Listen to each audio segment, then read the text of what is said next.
Okay, so you all know that this is our third free live class, and in this class, I am going to talk about practical use of tense as well as modal verb.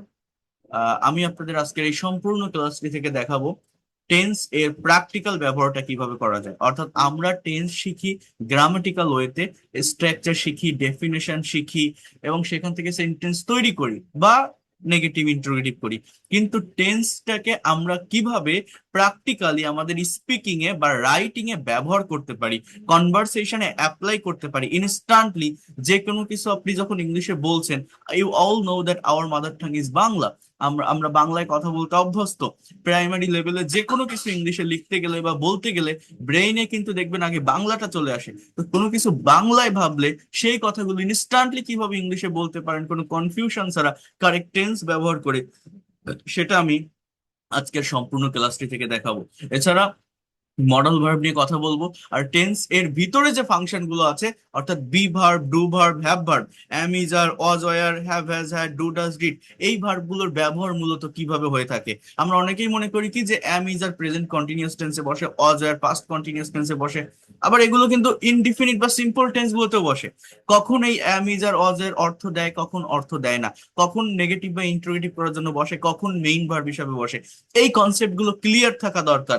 Had মানে ছিল, অজ মানেও ছিল, তো কখন had এর ব্যবহার হবে ছিল অর্থে, কখন অজ এর ব্যবহার হবে। সো এই ফাংশন গুলো আমাদেরকে একটু জানতে হবে। অর্থাৎ টেন্স এর প্র্যাকটিক্যাল ব্যবহারের পাশাপাশি আজকের সম্পূর্ণ ক্লাসটি থেকে দেখাবো কিভাবে আপনারা একটা সেন্টেন্সকে নেগেটিভ করবেন, ইন্টারোগেটিভ করবেন, নেগেটিভ ইন্টারোগেটিভ করবেন, ডাবল ইউএস ওয়ার্ড অ্যাড করে ইনফরমেটিভ কোশ্চেন তৈরি করবেন। এছাড়া সব থেকে মোস্ট ইম্পর্টেন্ট যেটা, টেন্সকে ব্যবহার করে প্র্যাকটিক্যালি কিভাবে সার্টেন টপিকের উপর বা আইএলটিএস কিউকার টপিকের উপর আপনি স্পিকিং করতে পারেন, এটি আমি আপনাদেরকে দেখাবো। আরেকটি গুরুত্বপূর্ণ বিষয় আজকের এই ক্লাসে থাকবে, সেটি হচ্ছে আমি একটা কথা ফার্স্ট ক্লাস থেকে বলছি, যারা ভোকাবুলারিতে দুর্বল, যারা মনে করেন ইংলিশ ভোকাবুলারি সঠিকভাবে না জানার কারণে আমি ইংলিশে কথা বলতে পারি না। ভোকাবুলারি বলতে ভার্ব রিলেটেড ভোকাবুলারি পড়তে হয়, কনজুগেশন অফ ভার্ব জানতে হয়। যার যত বেশি ভার্ব সম্পর্কে কনসেপ্ট থাকে সে তত দ্রুত ল্যাঙ্গুয়েজ শিখতে পারে। তো আমার এখানে মোস্ট ইউজফুল বাছাইকৃত 200টি ভার্ব আছে। যে 200টি ভার্ব আমরা আমাদের ডে টু ডে লাইফে বিভিন্ন কনভারসেশনে বাংলায় ব্যবহার করি, বাট ইংলিশে মিনিং না জানার কারণে, ফর্ম না জানার কারণে আমরা ইউজ করতে পারি না। তো এই ভার্ব গুলোকে গতানুগতিক ধারায় মুখস্থ না করে গল্পের মাধ্যমে কিভাবে শেখা যায়, ভার্ব গুলোকে দিয়ে আমি ছোট ছোট গল্প লিখবো, স্টোরি লিখবো, যেটা আপনাদেরকে আমি এক্সারসাইজ করাবো, যা একবার করতে পারলে, একবার এই ভার্ব গুলোর ব্যবহার করলে আপনি কখনোই আর সেটা ভুলবেন না। তো এটা খুবই গুরুত্বপূর্ণ একটি ক্লাস হতে যাচ্ছে। আমি আশা করব আপনারা লাস্ট পর্যন্ত থাকবেন ধৈর্য ধরে। যদি থাকেন, you will get better something from this class, I can say. Okay, তাহলে আমি শুরু করি। তাহলে ফার্স্টে আমি টেন্স দিয়ে শুরু করি। টেন্স কনসেপ্ট, টেন্সটা কি আপনারা প্রত্যেকেই জানেন। টেন্স একটা কম্পালসারি টপিক, ইংলিশ ল্যাঙ্গুয়েজ শিখতে গেলে আমাদের টেন্স শিখতে হয়। বলছে যে কোনো কাজ সংগঠিত হওয়ার সময়কেই টেন্স বলে, এটা আমরা জানি। টেন্স প্রধানত 3 প্রকার, এটাও আমরা জানি। প্রেজেন্ট, পাস্ট অ্যান্ড ফিউচার, অর্থাৎ বর্তমান, অতীত এবং ভবিষ্যৎ। এই 3টা টেন্সকে দেখেন, যেটা আপনারা জানেন আমি কিন্তু সেটা নিয়ে বেশি কথা বলবো না, আমি প্র্যাকটিক্যাল জায়গাটাতে আসবো। যেটা জানেন না আমি সেটা নিয়ে কথা বলবো, তো এগুলো নিয়ে খুব বেশি কথা কিন্তু আমি বলবো না। প্রত্যেকটা টেন্সকে আবার 4টা করে ভাগে ভাগ করা হয়।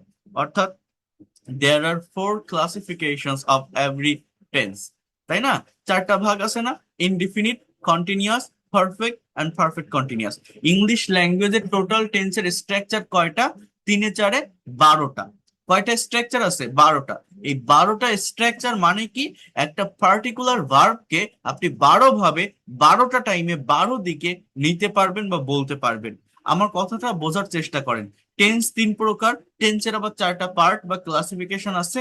টোটাল টেন্সের স্ট্রাকচার হচ্ছে 12টা। কিন্তু আমরা যখন প্র্যাকটিক্যালি ইংলিশে স্পিকিং করি, আমরা যখন ইংলিশে কথা বলি, কথা বলার ক্ষেত্রে বা স্পোকেন ইংলিশে কি এই 12টা টেন্সেরই ব্যবহার করতে হয়? না। আমাদের বুঝতে হবে মোস্ট ইউজফুল স্ট্রাকচার কোনগুলো টেন্সের, কোনগুলো মোস্ট অ্যাক্টিভ স্ট্রাকচার। মাত্র 5 থেকে 6টি টেন্সের যদি সঠিক ব্যবহার জানা যায়, সঠিক টাইমটাকে আইডেন্টিফাই করা যায়, যে কোনো কথাবার্তা ডে টু ডে লাইফের চালিয়ে নেওয়া যায় 5 থেকে 6টি টেন্স ব্যবহার করে। 12টা টেন্স পড়ে বোঝা বাড়ানোর কোনো দরকার নেই, বিশেষ করে স্পোকেন ইংলিশ বা কমিউনিকেটিভ ল্যাঙ্গুয়েজের ক্ষেত্রে। বাট আমরা সবগুলো শিখবো, শিখে রাখতে তো অসুবিধা নাই, বাট প্র্যাকটিস করব সেগুলো যেগুলো খুব বেশি ব্যবহার হয় প্র্যাকটিক্যাল স্পোকেন ইংলিশে। ওকে, তাহলে এখানে দেখেন একটা কথা বলছে, যেমন সিম্পল টেন্স বা ইনডিফিনিট টেন্স, অর্থাৎ present simple, past simple, future simple বা ইনডিফিনিট। আমরা সারা দিনের 90 থেকে 95% কথাবার্তা শুধু simple past, present and future ব্যবহার করে বলতে পারি। তো এই অধ্যায়টি অত্যন্ত গুরুত্ব সহকারে স্টাডি করতে হবে। তাহলে একটু বোঝার চেষ্টা করেন। আমি এত লেখা টেখা কিছু দেখাবো না, ডিরেক্ট জায়গাটাতে চলে যাব।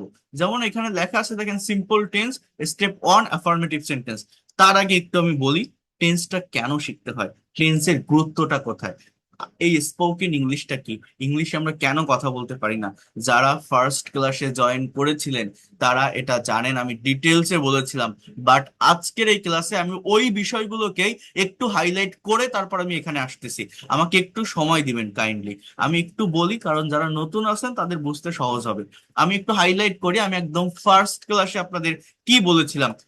জাস্ট 2টা মিনিট টাইম নিয়ে একটু দেখেন। দেখেন, আমি একটা কথা বলছিলাম, ইংলিশে, আমার কথাটা মনোযোগ দিয়ে বুঝবেন, যে কোনো সেন্টেন্স বা বাক্য তৈরি করতে গেলে আমাদের একটা সার্টেন স্ট্রাকচার আছে। এই যে উপরে যে ইয়েলো কালার দিয়ে হাইলাইট করা যে স্ট্রাকচারটা দেখছেন, এইটাকে দিয়েই আমরা যে কোনো সেন্টেন্স বা বাক্য ইংলিশে তৈরি করে থাকি। অর্থাৎ একটা সেন্টেন্স তৈরি করতে গেলে ফার্স্টে সাবজেক্টের প্রয়োজন হয়, সাবজেক্টের স্থানে পার্টস অফ স্পিচ হিসাবে নাউন বা প্রোনাউন বসে। এগুলো কি, এটা গত ক্লাসে আমি বলছিলাম। এরপর ভার্ব বসবে, দেন এক্সটেনশন। আমরা অনেকেই মনে করি একটি সেন্টেন্স বা বাক্যের স্ট্রাকচার হচ্ছে subject plus verb plus object, but object না, এক্সটেনশন। এই জায়গাটাতে অবজেক্ট বসতে পারে, কমপ্লিমেন্ট বসতে পারে, বা অ্যাডভার্বিয়ালস এর ব্যবহার হতে পারে। এগুলো কি সেটা আমি বলেছিলাম। অবজেক্ট হচ্ছে কোন বাক্যের ভার্বকে হোয়াট অ্যান্ড হুম, কি বা কাকে দ্বারা প্রশ্ন করলে যে উত্তর পাওয়া যায় তাকে অবজেক্ট বলে। অবজেক্ট দুই প্রকার, একটা হচ্ছে ডাইরেক্ট বা বস্তুবাচক অবজেক্ট, যেটা হোয়াট দ্বারা কোশ্চেন করলে পাওয়া যায়, আর একটা ইনডাইরেক্ট বা ব্যক্তিবাচক অবজেক্ট, যেটা হুম দ্বারা কোশ্চেন করলে পাওয়া যায়। এরপর হচ্ছে কমপ্লিমেন্ট। কমপ্লিমেন্টের বাংলা অর্থ হচ্ছে পরিপূরক।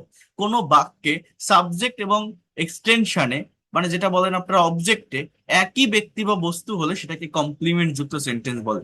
অর্থাৎ যে লোকটা সাবজেক্টে থাকে, অবজেক্টেও সেই ব্যক্তি বা বস্তু সম্পর্কে কথা বলা হয়। যেমন হি ইজ আ ফার্মার, সে একজন কৃষক। যে হি, সেই farmer. I am a teacher, যে আই, সেই টিচার। যে টিচার, সেই আই। মানে সাবজেক্টে যে থাকে, এক্সটেনশনেও সেই ব্যক্তি বা বস্তু থাকে, এটাকে কমপ্লিমেন্ট বলে। মূলত কোনো বাক্যে যদি am, is, are, was, were main verb হিসাবে বসে, সেটাকেই কমপ্লিমেন্ট যুক্ত সেন্টেন্স বলে। এটা হচ্ছে বিষয়, এটা আমি ফার্স্ট ক্লাসে বলেছিলাম, আপনারা একটু দেখে নিন।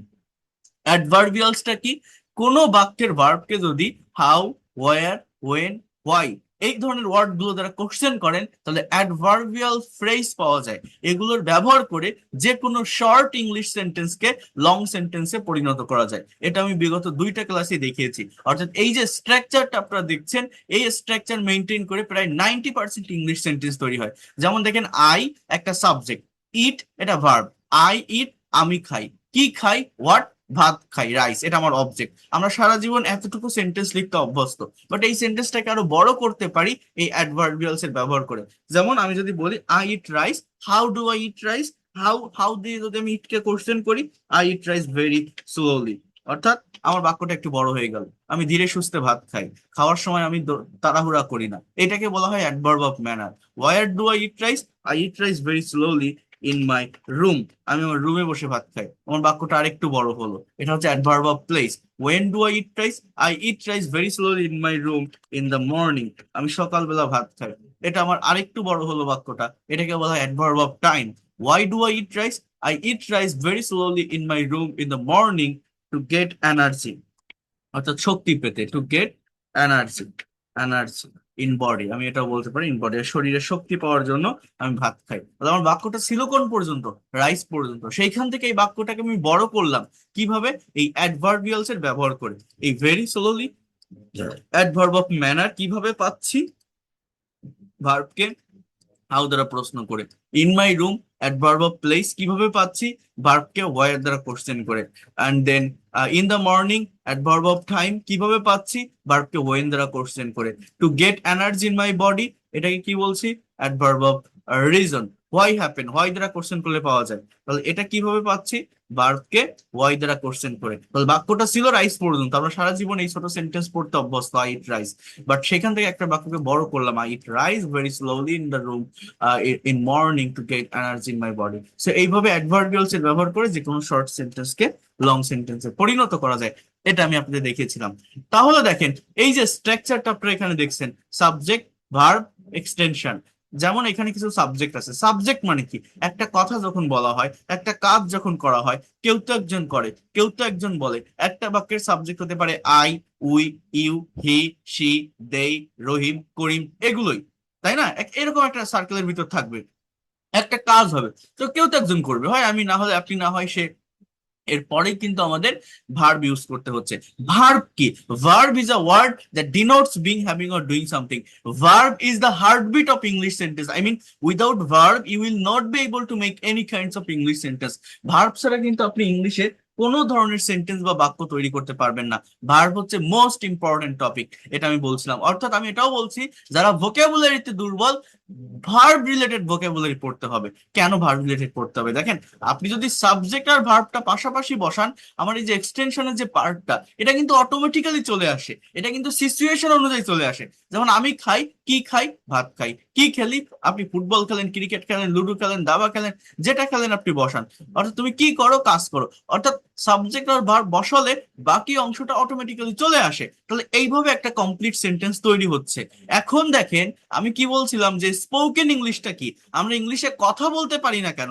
কথা বলতে গেলে মূলত কোথায় আমরা প্রবলেম ফেস করি? এই যে বাক্যগুলো আপনারা দেখছেন, যারা টেন্স বোঝেন অলরেডি, আমি যদি আপনাদেরকে প্রশ্ন করি যে এই বাক্যগুলো কোন টেন্সে লেখা আছে, আমাকে বলতে পারবেন? আপনি এক কথায় বলবেন যে স্যার এগুলো প্রেজেন্ট ইনডিফিনিট বা প্রেজেন্ট সিম্পল টেন্স। কেন প্রেজেন্ট সিম্পল টেন্স? কারণ এখানে সাবজেক্টের পরে যে ভার্ব গুলো আমি দেখছি, সবই প্রেজেন্ট ফর্মের ভার্ব। যেমন eat, play, do, draw, go, learn, speak, এগুলো সব প্রেজেন্ট ফর্ম না? আমি ভাত খাই, আমরা ফুটবল খেলি, তুমি কাজ করো, সে ছবি আঁকে, তারা স্কুলে যায়। অর্থাৎ একটা কাজ কেউ অ্যাজ ইউজুয়াল করে, রেগুলার হইতে হয়, প্রতিদিন হয়, এইরকম। কিন্তু একটা কথা বোঝেন, আপনি যখন ইংলিশে কমিউনিকেশন করবেন, আপনি যখন ইংলিশে কনভারসেশন করবেন, আপনি যখন ইংলিশে স্পিকিং করবেন, কারোর সাথে যখন কথা বলবেন, আপনি কিন্তু এরকম একটা স্টেবল টাইমে কথাকে রেখে এগোতে পারবেন না। আপনাকে বিভিন্ন টাইম মেনটেন করে আরেকজন মানুষের সাথে কথা বলতে হবে, যে কোনো সিচুয়েশনকে আপনাকে ডিসক্রাইব করতে হবে। একটা স্টেবল টাইমে কি সেটা করা যায়? যায় না। তাহলে সেটা আপনি কিভাবে করবেন? সেটা করার জন্যই আমরা মূলত টেন্সটা শিখি, বিভিন্ন টেন্সের ব্যবহার শিখি। এখন ইংলিশ ল্যাঙ্গুয়েজে টেন্স কয় প্রকার? তিন প্রকার। Present, past, future. তিনটা টেন্সের আবার চারটা করে ভাগ আছে। Indefinite, continuous, perfect, perfect continuous. Total টেন্সের স্ট্রাকচার কয়টা? 12টা। এই 12টা টেন্সের স্ট্রাকচার মূলত কি জানেন? 12টা জায়গায় ভার্বের ফরম্যাট চেঞ্জ, অক্সিলারি ভার্ব এবং মেইন ভার্ব, অন্য কোনো কিছু না। একটা বাক্য সাবজেক্ট সাবজেক্টের জায়গায় থাকে, অবজেক্ট অবজেক্টের জায়গায় থাকে। কথার পরিবর্তন, কালের পরিবর্তন বা সময়ের পরিবর্তনের জন্য পরিবর্তনটা কোথায় হয়? ভার্বের ফর্মে। এই ফর্মের পরিবর্তনটা যে ইনস্ট্যান্টলি টাইম অনুযায়ী করতে পারে, সে ইংলিশ এক্সপার্ট। আমরা ইংলিশে কথা বলতে পারি না কেন? আমরা যখন কারোর সাথে কনভারসেশন করি, কারোর সাথে কমিউনিকেশন করি, আমি যে টাইমে একটা কথা বলতে যাচ্ছি, সেই টাইম অনুযায়ী ভার্বের যে ফর্ম, আমি আবারও বলছি, ভার্বের যে ফর্মটা আমাকে ইউজ করতে হবে, সেইটা আমরা ইনস্ট্যান্টলি ইউজ করতে পারি না। যেমন আমি এটাও আপনাদেরকে দেখাইছিলাম, প্রত্যেকটা ভার্বের কিন্তু 5টা ফর্ম থাকে, কনজুগেশন অফ ভার্ব বলে। আমাদের বইগুলোতে বা গতানুগতিক ভাবে 3টা ফর্ম দেওয়া থাকে, present, past, past participle. But একটা ভার্বের টোটাল 5টা ফর্ম থাকে। এই যে V1, এটাকে প্রেজেন্ট ফর্ম বলে। V2, এটাকে পাস্ট ফর্ম বলে। V3, এটাকে পাস্ট পার্টিসিপল ফর্ম বলে। আরো দুইটা ফর্ম আছে, V4 প্রেজেন্ট পার্টিসিপল বা প্রোগ্রেসিভ বা কন্টিনিউয়াস ফর্ম। V5, এটাকে বলে থার্ড পারসন ফর্ম। এই লাস্টের দুইটা ফর্ম দেওয়া থাকে না, মনে করা হয় যে টেন্স শেখার সঙ্গে সঙ্গে এগুলো শেখা হয়ে যায়। বাট এদেরও দরকার আছে, কোথায় দরকার সেটা আমি পরে একটা জায়গায় আমি বলবো। বাট একটা ভার্বের টোটাল এরকম ফর্ম হয়। আমরা কতজন এই ভার্বের ফর্ম গুলো জানি? Eat, ate, eaten, eating, eats. Write, wrote, written, writing, writes. WRITES। Go, went, gone, going, goes. Drive, drove, driven, driving, drives. এই যে ভার্ব গুলো দেখছেন না, আপনি হয়তো 20টা, 25টা বা সর্বোচ্চ 50টা, সর্বোচ্চ 100টা ভার্বের বাংলা অর্থ বা এরকম 3টা ফর্ম জানেন, বাট শত শত ভার্ব আছে যার ফর্ম বা অর্থ আপনি জানেন না। এটা না জানার কারণে মূলত টেন্স শিখে আমাদের কোনো লাভ হয় না। টেন্স মূলত ভার্বের ফর্মের চেঞ্জ। আপনি যদি টেন্স না জানেন, মানে আপনি যদি ভার্বের ফর্ম না জানেন, টেন্স শিখে কি করবেন? টেন্সের স্ট্রাকচারে লেখা ভার্বের 1 নম্বর ফর্ম, এই টেন্স ভার্বের 2 নম্বর ফর্ম, এই টেন্স ভার্বের 3 নম্বর ফর্ম, তাহলে সেই ভার্বের 3 নম্বর ফর্মটা কি আপনি যদি না জানেন, টেন্সে আপনি কিভাবে সেটাকে অ্যাপ্লাই করবেন? যেমন আমি একটা প্র্যাকটিক্যাল কনভারসেশনের মাধ্যমে দেখাইছিলাম আপনাদেরকে। যেমন মনে করেন, এই যে আপনাদের মনে আছে কিনা ফার্স্ট ক্লাসে বলছিলাম, মনে করেন দুইজন ব্যক্তির ভিতরে একটা কনভারসেশন হচ্ছে। এখানে একটা স্যাম্পল কনভারসেশন আছে, এ এবং বি। মনে করেন এরা দুইজন হাজবেন্ড ওয়াইফ, স্বামী স্ত্রী। এখন এ সন্ধ্যার দিকে বাইরে থেকে বাসায় আসছে, এসে বি কে জিজ্ঞাসা করছে, আমার কথাটা মনোযোগ দিয়ে বোঝেন। এ এবং বি হাজবেন্ড ওয়াইফ। এ সন্ধ্যার দিকে বাইরে থেকে বাসায় আসছে, এসে বি কে জিজ্ঞাসা করছে, have you eaten rice at night? অর্থাৎ তুমি কি রাতে ভাত খেয়েছো? বাংলাটা এরকম, এটা প্রেজেন্ট পারফেক্ট টেন্সে লেখা। তুমি কি রাতে ভাত খেয়েছো? বি বলছে, I have not eaten rice, আমি ভাত খাইনি। আর ইউ ইটিং রাইস নাও? মানে বি উল্টে আবার একে প্রশ্ন করছে যে তুমি কি এখন খেতে যাচ্ছ, মানে তুমি কি এখন ভাত খেতে যাচ্ছ? Are you eating rice now? তখন এ বলছে, I ate rice in the morning, আমি সকালে ভাত খেয়েছিলাম। I will not eat rice now, আমি এখন ভাত খাবো না। তাহলে এই যে এ এবং বি দুজনের ভিতরে একটা শর্ট কনভারসেশন আপনারা দেখছেন। দেখেন, এইখানে প্রতিটা বাক্যে একটা কমন ভার্ব হচ্ছে ইট, মানে খাওয়া। প্রত্যেকটা বাক্যে আমি কিন্তু খাওয়া কথাটা ব্যবহার করছি, বাট সেই ব্যবহারটা কিন্তু বিভিন্ন টাইমে হয়েছে, একটা টাইমে না। আমরা জানি খাওয়া ইংরেজি কি, ইট। খাওয়া ইংরেজি কি, ইট মানে খাওয়া। কিন্তু এই কনভারসেশনে যখন আমি এই ইট শব্দটাকে, খাওয়া শব্দটাকে ব্যবহার করছি, আমার কথাটা মনোযোগ দিয়ে বুঝবেন, কেউ বলবে না এই কথা। কনভারসেশনে যখন আমরা ইট শব্দটা, খাওয়া শব্দটা ব্যবহার করছি, তখন কি কোথাও ইট লেখা আছে? একটু ফোকাস করেন তো, খেয়াল করে দেখেন তো। দেখেন কোথাও লেখা আছে EATEN, ইটেন, না হলে ইটিং, না হলে ATE, না হলে উইল নট ইট বা উইল ইট, যেটাই বলেন। জাস্ট ইট কি কোথাও আছে? একবার একটু ভেবে দেখেন তো। আমি একটা সুন্দর কনভারসেশন করলাম খাওয়া কথাটা নিয়ে। এ এবং বি দুজন বলছে যে তুমি কি খেয়েছো? একজন বলছে না আমি খাইনি। তুমি কি খাইতেছো? বলছে আমি খেয়েছিলাম সকালে, এখন আর খাবো না। তাহলে এই যে খাওয়া কথাটাকে বিভিন্ন টাইমে নেওয়া, খেয়েছো, খেয়েছিলাম, খাচ্ছি, কি খাইতেছো, না খাবো না, এই যে খাওয়াকে বিভিন্ন টাইমে নেওয়া, এই টাইমে নেওয়ার জন্য আমার বিভিন্ন টেন্স হয়েছে। বিভিন্ন টেন্স মানে কি? বিভিন্ন জায়গায় ভার্বের ফর্মের চেঞ্জ। মানে ইট মানে খাওয়া, এই খাওয়া কথাটাকে, এই ইট শব্দটাকে আমাকে লিখতে হচ্ছে ইটেন, না হলে ইটিং, না হলে এইট, আর কোথাও উইল নট ইট। এটা কেন লিখতে হচ্ছে? কারণ ওই যে আমার টাইমের পরিবর্তন হচ্ছে। তার মানে আমরা ইংলিশ পারি না কেন? আমি জানি ইট মানে খাওয়া, কিন্তু সেই ইট কি কোথাও লিখছি না, ইটের অন্যান্য যে ফর্ম আছে সেইটা আমি লিখছি। কেন লিখছি? টাইমের পরিবর্তনের কারণে। অর্থাৎ আমরা স্পোকেন ইংলিশে দুর্বল কেন? এই যে আপনারা যারা স্পোকেন ইংলিশ শিখতেছেন, আপনার স্বপ্ন ইংলিশে কথা বলবেন, ইংলিশের কোর্স করবেন, ইংলিশ শিখবেন, এটা মূলত কি? জাস্ট এই একটাই পয়েন্টের উপর দাঁড় করানো, আর কিছুই না। Verb, verb and verb. আপনি যেখান থেকেই শেখেন, যার কাছে ইংলিশ শেখেন না কেন, just you have to learn about verb, nothing else, আর কিছুই না। বিশ্বাস করেন, এই একটা বিন্দুর উপর সম্পূর্ণ ইংলিশ ল্যাঙ্গুয়েজটা দাঁড় করানো। কি? আবারও বলছি, ভার্ব। কেন? আপনি যখন ইংলিশে কারোর সাথে কথা বলছেন, কারোর সাথে কনভারসেশন করছেন, কারোর সাথে কমিউনিকেশন করছেন, তখন আপনি একটা স্টেবল পজিশনে কথাকে রেখে আপনি কখনো কনভারসেশন চালিয়ে যেতে পারবেন না। আপনাকে সময়ের পরিবর্তন করতে হবে। আমরা জানি এই সময়ের পরিবর্তনের জন্য টেন্স শিখতে হয়, টেন্সের 12টা স্ট্রাকচার আছে। কিন্তু টেন্সের স্ট্রাকচার মূলত কি? ভার্বের ফর্মের চেঞ্জ। এক একটা টেন্সে এক এক ধরনের ভার্ব বসে কথার কালের বা সময়ের পরিবর্তন হয়। তো আপনি যখন কারোর সাথে স্পিকিং করছেন, কনভারসেশন করছেন, কমিউনিকেশন করছেন, যে টাইমে একটা কথা বলতে চাচ্ছেন, যে টাইমে একটা কথাকে আপনি ভাবছেন, সেই টাইম অনুযায়ী ইনস্ট্যান্টলি ভার্বের যে ফর্মটা ইউজ করতে হবে বা বসাতে হবে, সেইটা আপনি বসাতে পারেন না, সেইটা আমরা বসাতে পারি না। আমি কারোর সাথে কনভারসেশন করছি, কমিউনিকেশন করছি, কোন একটা বিষয়ের উপর স্পিকিং করছি। এই কনভারসেশন করতে গেলে বা স্পিকিং করতে গেলে আমি যে টাইমে একটা কথাকে বলতে চাচ্ছি বা বলতে যাচ্ছি, সেই টাইম অনুযায়ী ইনস্ট্যান্টলি আমি হয়তো টেন্স বুঝতে পারছি যেটা এই টেন্সে হবে, কিন্তু টেন্স তো শুধু বুঝলে হবে না, সেই টেন্সে যে ভার্বের সঠিক যে ফর্মটা, এই যে এইট মানে খেয়েছিলাম, কতজন জানেন? আমি আপনাকেও বলতে পারি এখানে যে 151 জন ক্লাস করছেন, অন্তত 50%ই জানে না যে ইট এর পাস্ট ফর্ম এটি এইট। অনেকে বলে ইট, আর একটা বলে ইটেন। এটা কেন বলছি? এটা আমার প্র্যাকটিক্যাল অভিজ্ঞতা থেকে বলছি। আমি একটা স্টুডেন্টকে জিজ্ঞাসা করেছিলাম, সে একটা পাবলিক ইউনিভার্সিটির ম্যানেজমেন্ট ডিপার্টমেন্টের ফার্স্ট বয়, তার সিজিপিএ ছিল 3.81। Can you imagine that? আমি বলছিলাম যে সে ভাত খেয়েছিল, বলো তো ইংরেজি কি? বলতেই পারিনি। বলে he did eat rice, he was eat rice, he eaten rice. এইভাবে সে কথা বলছে, মানে ওই ইট এর পাস্ট ফর্ম যে ATE8, এটা সে জানতো না। তো এরকম 50% স্টুডেন্ট এখানে আপনারা যারা আছেন জানেই না যে ভার্বের এই ইট শব্দটার একটা পাস্ট ফর্ম V2 আছে, যেটা হচ্ছে এইট। এটাই রিয়েলিটি, এটাই বাস্তবতা।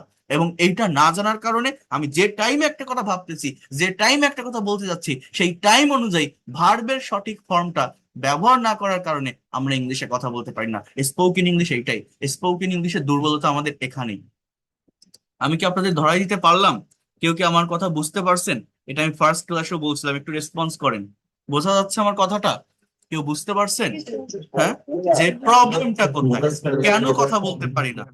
আমি যখন কথা বলতে যাই, আমি ইনস্ট্যান্টলি ভার্বটাকে ইউজ করতে পারছি না। যে আমি একটা টাইমে একটা কথাকে ভাবছি, সেই টাইম অনুযায়ী ভার্বের যে সঠিক ফর্ম, সেটা আমি ইউজ করতে পারছি না। ওই বললাম না যে আমি একটা স্টুডেন্টকে জিজ্ঞাসা করেছিলাম, এটা সত্যি কিন্তু ভুল না। আমি বলছি সে ভাত খেয়েছিল, ইংরেজি কি? সে ছেলেটা পাবলিক ভার্সিটিতে ফার্স্ট বয় তার ডিপার্টমেন্টে।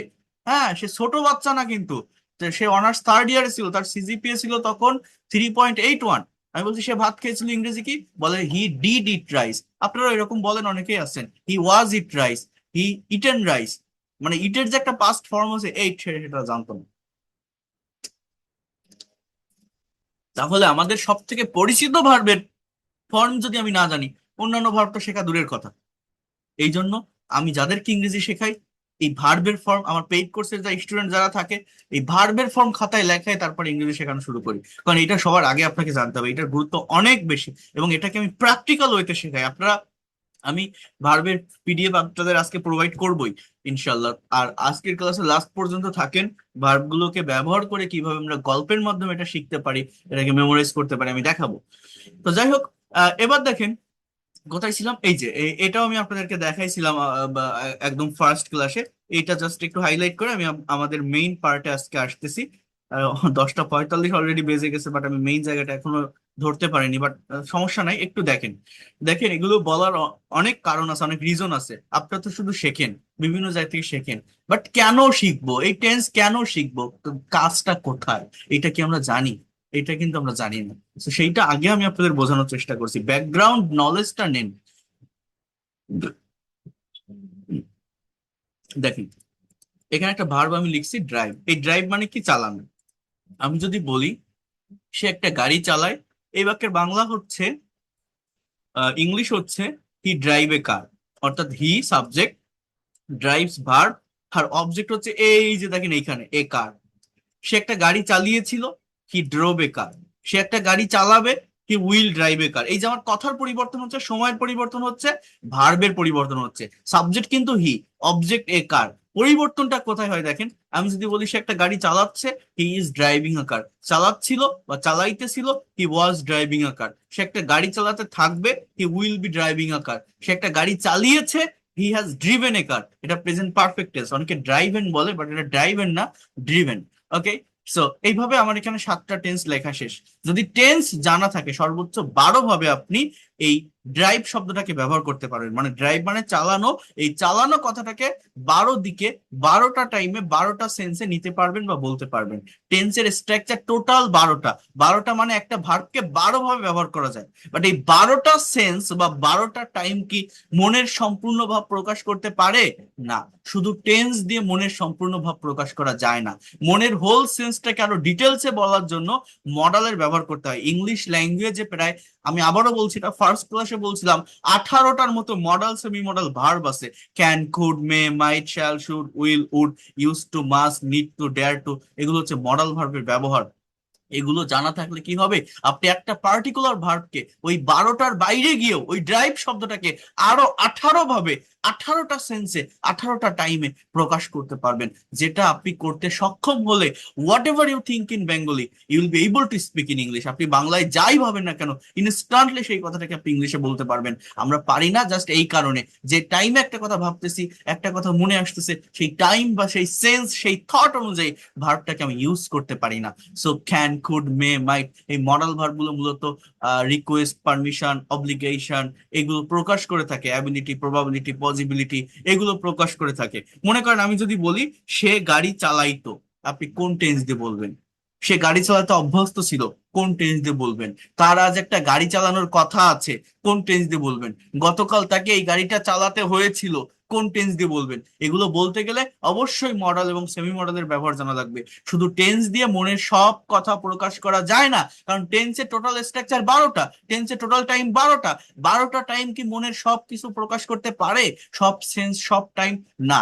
এর জন্য এটাকে আরো ব্রড করার জন্য, লার্জ করার জন্য মডালের ব্যবহার শিখতে হয়। অর্থাৎ 12টা টেন্স, আর যেটা বলছি 18টার মতো মডাল সেমি মডাল। টোটাল দাঁড়ায় কয়টা? 30টা। আমার লেখা এই যে বইটা আছে না, এই বইটাতে দেওয়া আছে একটা পার্টিকুলার ভার্বকে আপনি কিভাবে 30টা সেন্টেন্সে মডিফাই করতে পারেন। একটাই ভার্ব থাকবে, বাট সেই ভার্ব দিয়ে 30টা বাক্য তৈরি করবেন, 30টা টাইমে, 30 দিকে, 30টা সেন্সে সেই কথাটাকে বলবেন। এই দেখেন, এই যে লেখা আছে, এই যে গো ভার্বটা দিয়ে, এই যে এই গো ভার্বটা দিয়ে টোটাল 30টা সেন্টেন্স তৈরি করা আছে। সো এইটা যদি কেউ করতে সক্ষম হন, বিশ্বাস করেন, এই যে ড্রাইভ মানে চালানো, চালানো কথাটাকে যদি 30 ভাবে আপনি ব্যবহার করতে পারেন, 30টা টাইমে যদি আপনি নিতে পারেন, কেউ আপনাকে আটকে রাখতে পারবে না। শুধু টেন্স, মডাল, সেমি মডালের ব্যবহারটা শিখবেন বা ভার্বের ফর্ম গুলো শিখবেন, whatever you think in Bangla you will be able to speak in English. এইটাই হচ্ছে স্পোকেন ইংলিশ। স্পোকেন ইংলিশ মানে একটা কথাকে কে কত দ্রুত, ইনস্ট্যান্টলি টাইম অনুযায়ী ঘোরাতে পারে, পরিবর্তন করতে পারে, কার? ভার্বের। এর বাইরে স্পোকেন ইংলিশ আর কিছুই না, এই একটা বিন্দুর উপর দাঁড়ানো। সো আমরা যে টেন্স আজকে শিখবো, টেন্স মানে কি, তাহলে কি বললাম? ভার্বের ফর্মের চেঞ্জ। যদি এতটুকু আপনারা রিয়েলাইজ করতে পারেন, এই ক্লাস আপনাদের জন্য অনেক সহজ হবে, অনেক ইজি হবে। তাহলে আমি কি বোঝাতে পারছি টেন্স কি, আর টেন্সের সাথে এই ক্যান, কুড, মে, মাইট এইগুলোর সম্পর্ক কি? এটা কি আপনারা বুঝতে পারছেন যে টেন্সের স্ট্রাকচার 12টা, এইটাতে সব প্রকাশ করা যায়? জাস্ট এই 12টা টেন্স দিয়ে সব সব প্রকাশ করা যায় না। এটাকে আরো বাড়ানোর জন্য, আরো মডিফাই করার জন্য, মনের হোল সেন্সটাকে আরো ডিটেলসে এক্সপ্রেস করার জন্য আমরা মডাল সেমি মডাল শিখি। এটা কি বুঝতে পারছেন তাহলে যে ক্যান, কুড, মে, মাইটের ব্যবহারটা কেন হয়, কোথায় হয়? হ্যাঁ, ইংলিশে কথা বলতে গেলে বিভিন্ন টাইমে কথা বলতে হয়। সেই টাইম শুধু টেন্স দিয়ে কমপ্লিট করা যায় না, এর জন্য আমরা ওগুলো শিখি। এবার আসি আমরা টেন্সের প্র্যাকটিক্যাল ব্যবহারে। যেমন আমাদের 3টা ইনডিফিনিট টেন্স আছে, প্রেজেন্ট, পাস্ট এবং ফিউচার। এই টেন্স গুলো কি, এখানে দেখেন একটা টেবিলের মাধ্যমে দেওয়া আছে। Step 1, affirmative sentence. যেমন ফার্স্টে লেখা আছে স্টার্টার, মানে শুরু, যেটা মানে সাবজেক্ট, আই, উই, ইউ। এরপর দেখেন লেখা আছে প্রেজেন্ট সিম্পল বা V1, পাস্ট সিম্পল বা V2, ফিউচার সিম্পল বা V1। মানে ভার্বের প্রেজেন্ট ফর্ম এগুলো, write, sing, was, know, play, drive, draw, eat, go. Past form এগুলো, wrote, sang, was, knew, played, drove, drew, ate, went. আর future form বলে কিন্তু actually কোনো ফর্ম হয় না। মানে V1 মানে প্রেজেন্ট, V2 মানে পাস্ট, V3 হচ্ছে পাস্ট পার্টিসিপল, মানে যেগুলো পারফেক্ট টেন্স গুলোতে বসে। এই যে কই গেল, এই যে এটা কিন্তু পাস্ট পার্টিসিপল। হ্যাঁ, এটা পারফেক্ট টেন্স গুলোতে বসে বা প্যাসিভ ভয়েসে বসে। আর এইখানে যেটা 3 নম্বরে আপনারা দেখছেন, এই যে উইল রাইট, উইল সিং, এগুলো হচ্ছে ফিউচারে। মানে 3টা টেন্সের ডেফিনেশন যদি আমি বলি, প্রেজেন্ট ইনডিফিনিট বা প্রেজেন্ট সিম্পল টেন্স কি? একটা কাজ অ্যাজ ইউজুয়াল হয়, রেগুলার ওয়েতে হয়, অভ্যাসগত কোনো কাজ, হ্যাবিচুয়াল কোনো ফ্যাক্ট, প্রতিদিন বা অ্যাজ ইউজুয়াল কেউ কোনো কাজ করে থাকে। আই রাইট আ লেটার, আমি চিঠি লিখি। উই সিং আ সং, আমরা গান গাই। ইউ ওয়াচ টিভি, তুমি টিভি দেখো। মানে একটা কাজ কেউ অ্যাজ ইউজুয়াল করে, তুমি দেখো, রেগুলার টিভি দেখো, সে প্রায় গান গায়, এরকম। আর পাস্ট সিম্পল মানে V2 হচ্ছে ভার্বের past form. Most of the students ভার্বের এই পাস্ট ফর্মটা জানে না। রাইটের পাস্ট ফর্ম রোট, সিং এর পাস্ট ফর্ম স্যাং, ওয়াচ এর পাস্ট ফর্ম ওয়াচড, নো এর পাস্ট ফর্ম নিউ, প্লে এর পাস্ট ফর্ম প্লেড। এই ফর্ম গুলো আপনাকে আগে জানতে হবে। অনেকে মনে করে কি পাস্ট ইনডিফিনিট টেন্স মানে ওয়াজ বা ডিডের ব্যবহার, বাট না, মেইন ভার্ব বা প্রিন্সিপাল ভার্বের পাস্ট ফর্ম ব্যবহার করতে হয়। যেমন আই রোট আ লেটার, আমি একটা চিঠি লিখেছিলাম। উই স্যাং আ সং, আমরা গান গেয়েছিলাম। ই ওয়াচ টিভি, তুমি টিভি দেখেছিলে। হি নিউ হিম, সে তাকে চিনেছিল, সে তাকে চিনতো বা জানতো। সে প্লেড ফুটবল, সে ফুটবল খেলেছিল। এই যে অতীতে কোন একটা কাজ হয়েছিল, বাংলা ক্রিয়াপদের শেষে ল বা লাম থাকে, এটাকে পাস্ট টেন্স বলে। আর ফিউচার, ভবিষ্যতে কোন একটা কাজ হবে, বেন এগুলো থাকে। শ্যাল বা উইল প্লাস ভি অন বসে, বাট শ্যালটা শুধু ফার্স্ট পার্সন সাবজেক্টের সাথে বসানো যায়। সাবজেক্ট যদি আই অথবা উই হয়, হি সি দে এদের সাথে শ্যাল বসানো যায় না। বাট উইলটাকে যে কোনো পার্সনের সাথে বসানো যায়।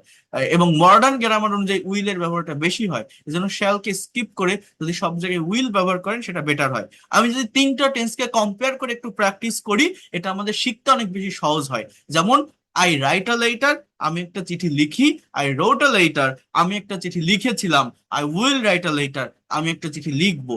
উই সিং আ সং, আমরা গান গাই। উই স্যাং আ সং, আমরা গান গেয়েছিলাম। We will sing a song, আমরা একটা গান গাইবো।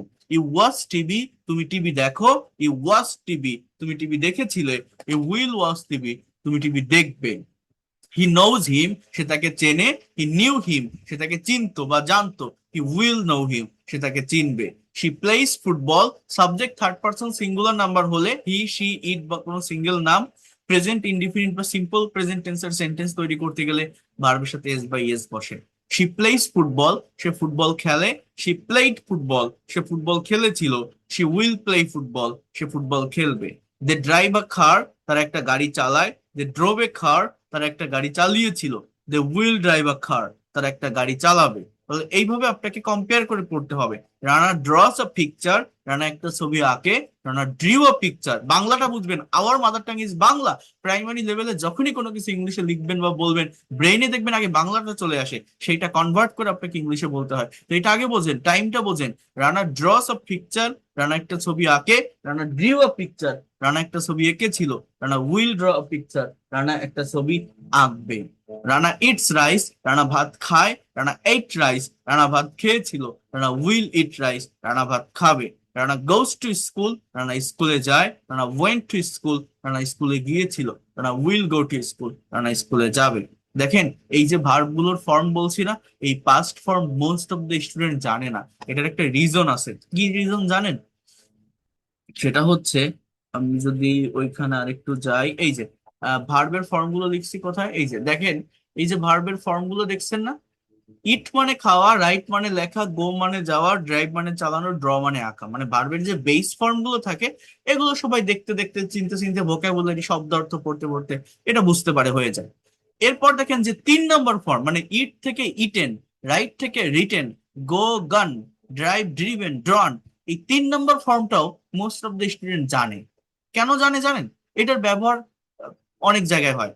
যেমন পারফেক্ট টেন্স গুলোতে এগুলো বসে, প্রেজেন্ট পাস্ট ফিউচার পারফেক্ট টেন্সে। এছাড়া ভার্বের যে 3 নম্বর ফর্ম আছে, এগুলো প্যাসিভ ভয়েসের সমস্ত স্ট্রাকচারে বসে, এই 3 নম্বর ফর্ম। আবার এই 3 নম্বর ফর্ম গুলো কখনো কখনো অ্যাজেক্টিভ হিসাবে বসে, একটা বাক্যে নন ফাইনাইট ভার্বের কাজ করে, অ্যাজেক্টিভ হিসাবে বসে। তাহলে কি কি বললাম?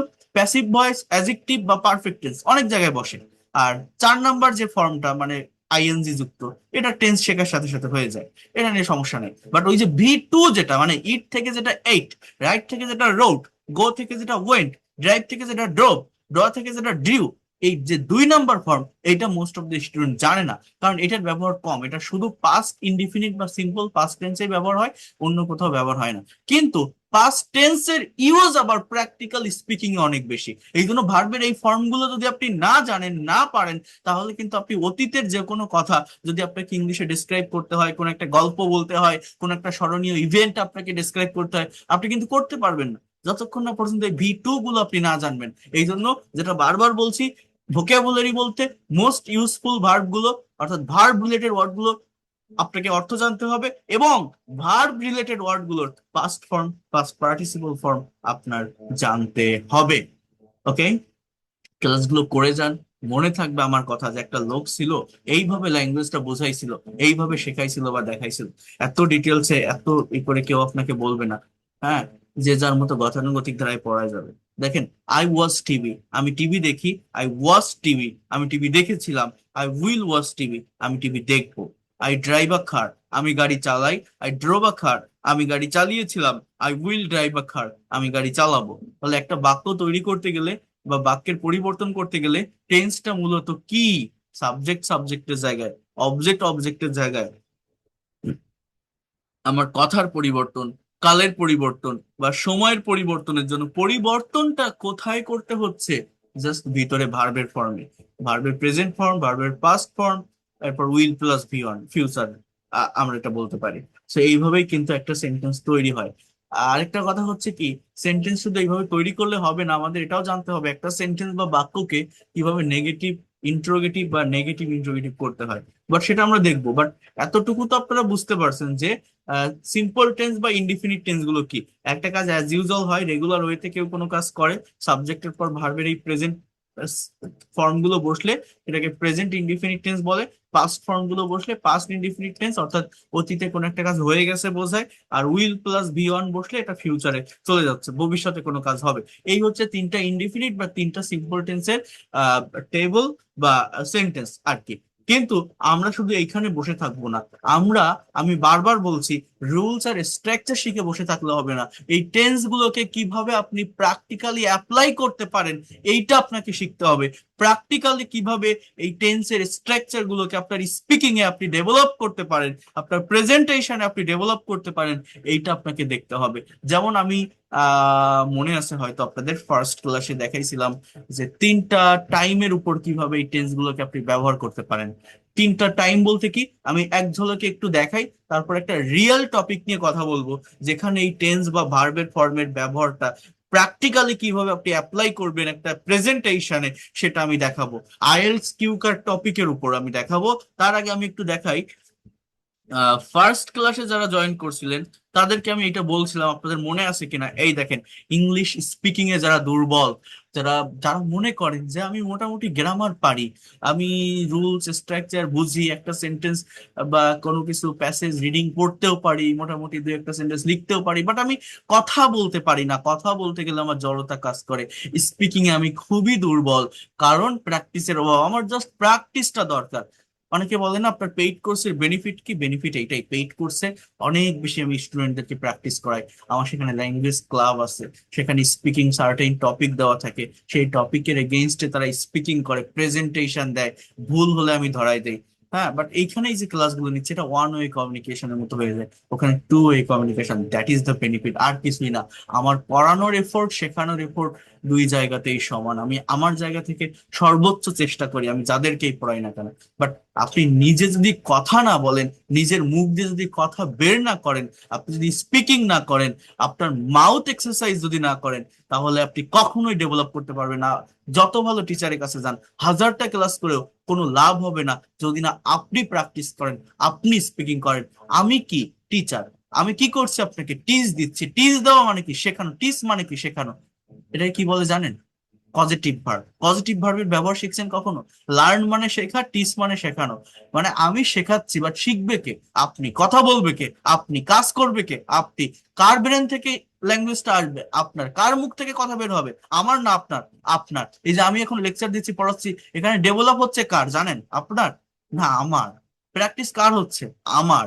আপনি যদি পড়েন তাহলে আপনার হবে, আপনি যদি কথা বলেন তাহলে আপনার হবে। That is the reality. আপনি যতক্ষণ না পর্যন্ত এক্সারসাইজ করবেন পারবেন না। আপনি যত ভালো টিচারের কাছে যান, এটা কি মনে হচ্ছে? এটা কি কোনো সায়েন্স বা কোনো ম্যাথ যে আমি আমার ব্রেনটাকে অ্যাপ্লাই করলাম, আমি ভালো করে টিচার কি পড়াচ্ছে দেখি বুঝি, তারপর আমি শিখলাম, বসে থাকলাম? No, that is the language. Practice, practice, and practice. You have to practice a lot. You all know that practice makes a man perfect. You have to practice by maintaining correct rules, correct sequence, correct structure, correct strategy, and technique. Practice ছাড়া কখনোই language develop করা যায় না। আপনাকে practice করতে হবে, আপনার মুখ থেকে কথা বের করতে হবে, ভুল হয় হোক। একবার কথা বলা শুরু করেন, একবার ছোট ছোট টপিকের উপর আপনি স্পিকিং করেন, নিজের ভিতরে একটা কনফিডেন্ট পাবেন, একটা প্লেজার কাজ করবে, এই তো আমি কথা বলতে পারছি, তাহলে হয়তো পারবো। কোনো কিছু না ভেবে জাস্ট মনে যা আসে আপনি বলেন, রিপিটেশন প্রসেসে আসেন, শ্যাডোয়িং প্রসেসে আসেন, তাহলে আপনি ডেভেলপ করতে পারবেন। আর যারা মনে করে আমি গ্রামার জানি না, ভোকাবুলারি জানি না, আগে ভালো করে এটা শিখে নিই ওইটা শিখে নিই তারপর আমি কথা বলবো, জীবনেও কথা বলতে পারবে না। কথা বলা শুরু করতে হবে, বাধা আসবে, সেখান থেকে আপনি নিজেই ওভারকাম করার ওয়ে পাবেন। বাট কথা না বললে কখনোই ল্যাঙ্গুয়েজ ডেভেলপ করা যায় না। এইখানে তিনটা টপিক আছে।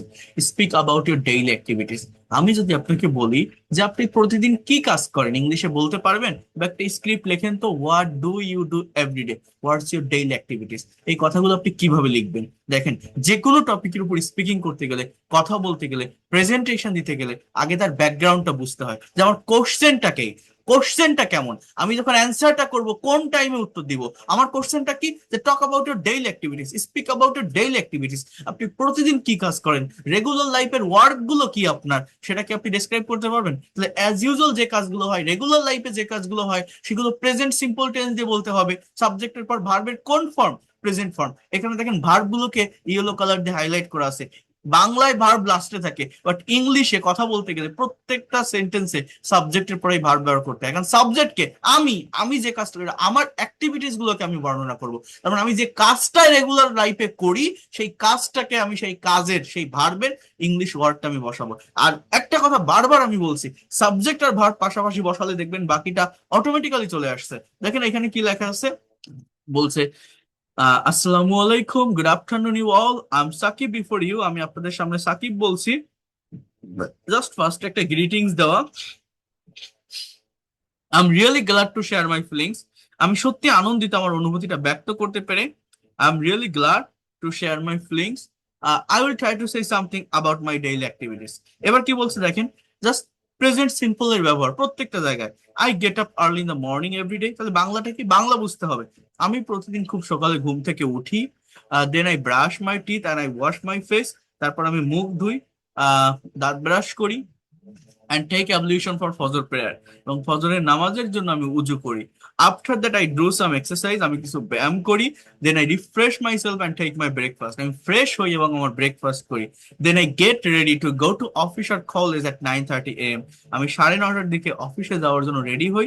দেন আই স্টার্ট মাই ওয়ার্ক, আমার কাজ শুরু করি, আমার কাজ শুরু করি। I take lunch at 2 PM, আমি 2টায় লাঞ্চ করি। After that I come back from office at 5 PM, আমি 5টায় অফিস থেকে বাসায় আসি। কি বলছে, আমি বিকাল 5টায় অফিস থেকে বাসায় আসি। I spend some time with my family, আমার পরিবারের সাথে আমি কিছু সময় কাটাই। Then I learn English for 1 hour, 1 ঘন্টার জন্য ইংরেজি শিখি। I take my dinner at 10 PM, আমি 10টায় আমার ডিনার করি। And I go to bed for sleeping at 11 PM, আমি 11টায় বেডে ঘুমানোর জন্য যাই, 11টায় বেডে ঘুমানোর জন্য যাই। তাহলে এই যে সেন্টেন্স গুলো আপনারা এখানে দেখলেন, that's all about my daily activities, thanks for your patience. এখানে আপনারা কি দেখতে পারছেন, এই সেন্টেন্স গুলোতে কি আছে? প্রত্যেকটা সেন্টেন্স প্রেজেন্ট সিম্পল বা প্রেজেন্ট ইনডিফিনিট টেন্সে লেখা। কেন? একটা কাজ কেউ অ্যাজ ইউজুয়াল করে, রেগুলার হইতে পারে, প্রতিদিন কোনো কাজ হয়ে থাকে, সেই কথাগুলো বর্ণনা করা। তো এইখানে আপনি আপনার অ্যাক্টিভিটিস গুলো বর্ণনা করেন, একবার ভেবে দেখেন তো, সেটা করা কি খুব কঠিন হবে? আপনি রেগুলার লাইফে কোন কাজগুলো করেন, আপনার ডেইলি অ্যাক্টিভিটিসটা কি? আপনি আই, এবার ভার্বকে, যে কাজটা আপনি করেন সেটা আপনি বসান। এখানে একজনের একটা স্যাম্পল অ্যান্সার দেওয়া আছে, আপনার কাজগুলোর সাথে হয়তো এখানে সবগুলো মিলবে না। নতুন কোন অ্যাক্টিভিটিস যদি আপনার থাকে, সেটা আপনি ইংলিশে বর্ণনা করেন। একবার ইংলিশে কথা বলা শুরু করেন, আমি আবারও বলছি, দেখবেন নিজের ভিতরে আপনারা কনফিডেন্ট পাবেন। এই যে জিনিসটা দেখালাম, এই যে প্যাসেজটা, এর জন্য তো আহামরি গ্রামার শেখা লাগে না। এখানে তো কোনো কঠিন ওয়ার্ড বা ভোকাবুলারি নেই যে আপনি পারবেন না। একটু টাইম দেন, একটু প্র্যাকটিসের মধ্যে আসেন, you will get your actual benefit. তো এই গেল একটা বিষয়। এবার আমি যদি সময়টাকে চেঞ্জ করি, ওই যে আমি বললাম না যে কেন আমরা কথা বলতে পারি না, আমরা একটা স্টেবল টাইমে কথাকে রেখে এগোতে পারি না। আমি যদি সময়কে চেঞ্জ করি, আমি যদি আপনাকে বলি যে ভাই বা ম্যাডাম, আপনারা তো এখন আমার ক্লাস করছেন, আপনি আজকে সারাদিন কি করলেন ইংলিশে বলতে পারবেন? বা আপনার গতকালকে সারাদিনের কাজ কি ছিল, can you describe it in English? What did you do yesterday, what was your yesterday activities, এটা ইংলিশে বলতে পারবেন? এখন আপনি এটা কিভাবে বলবেন?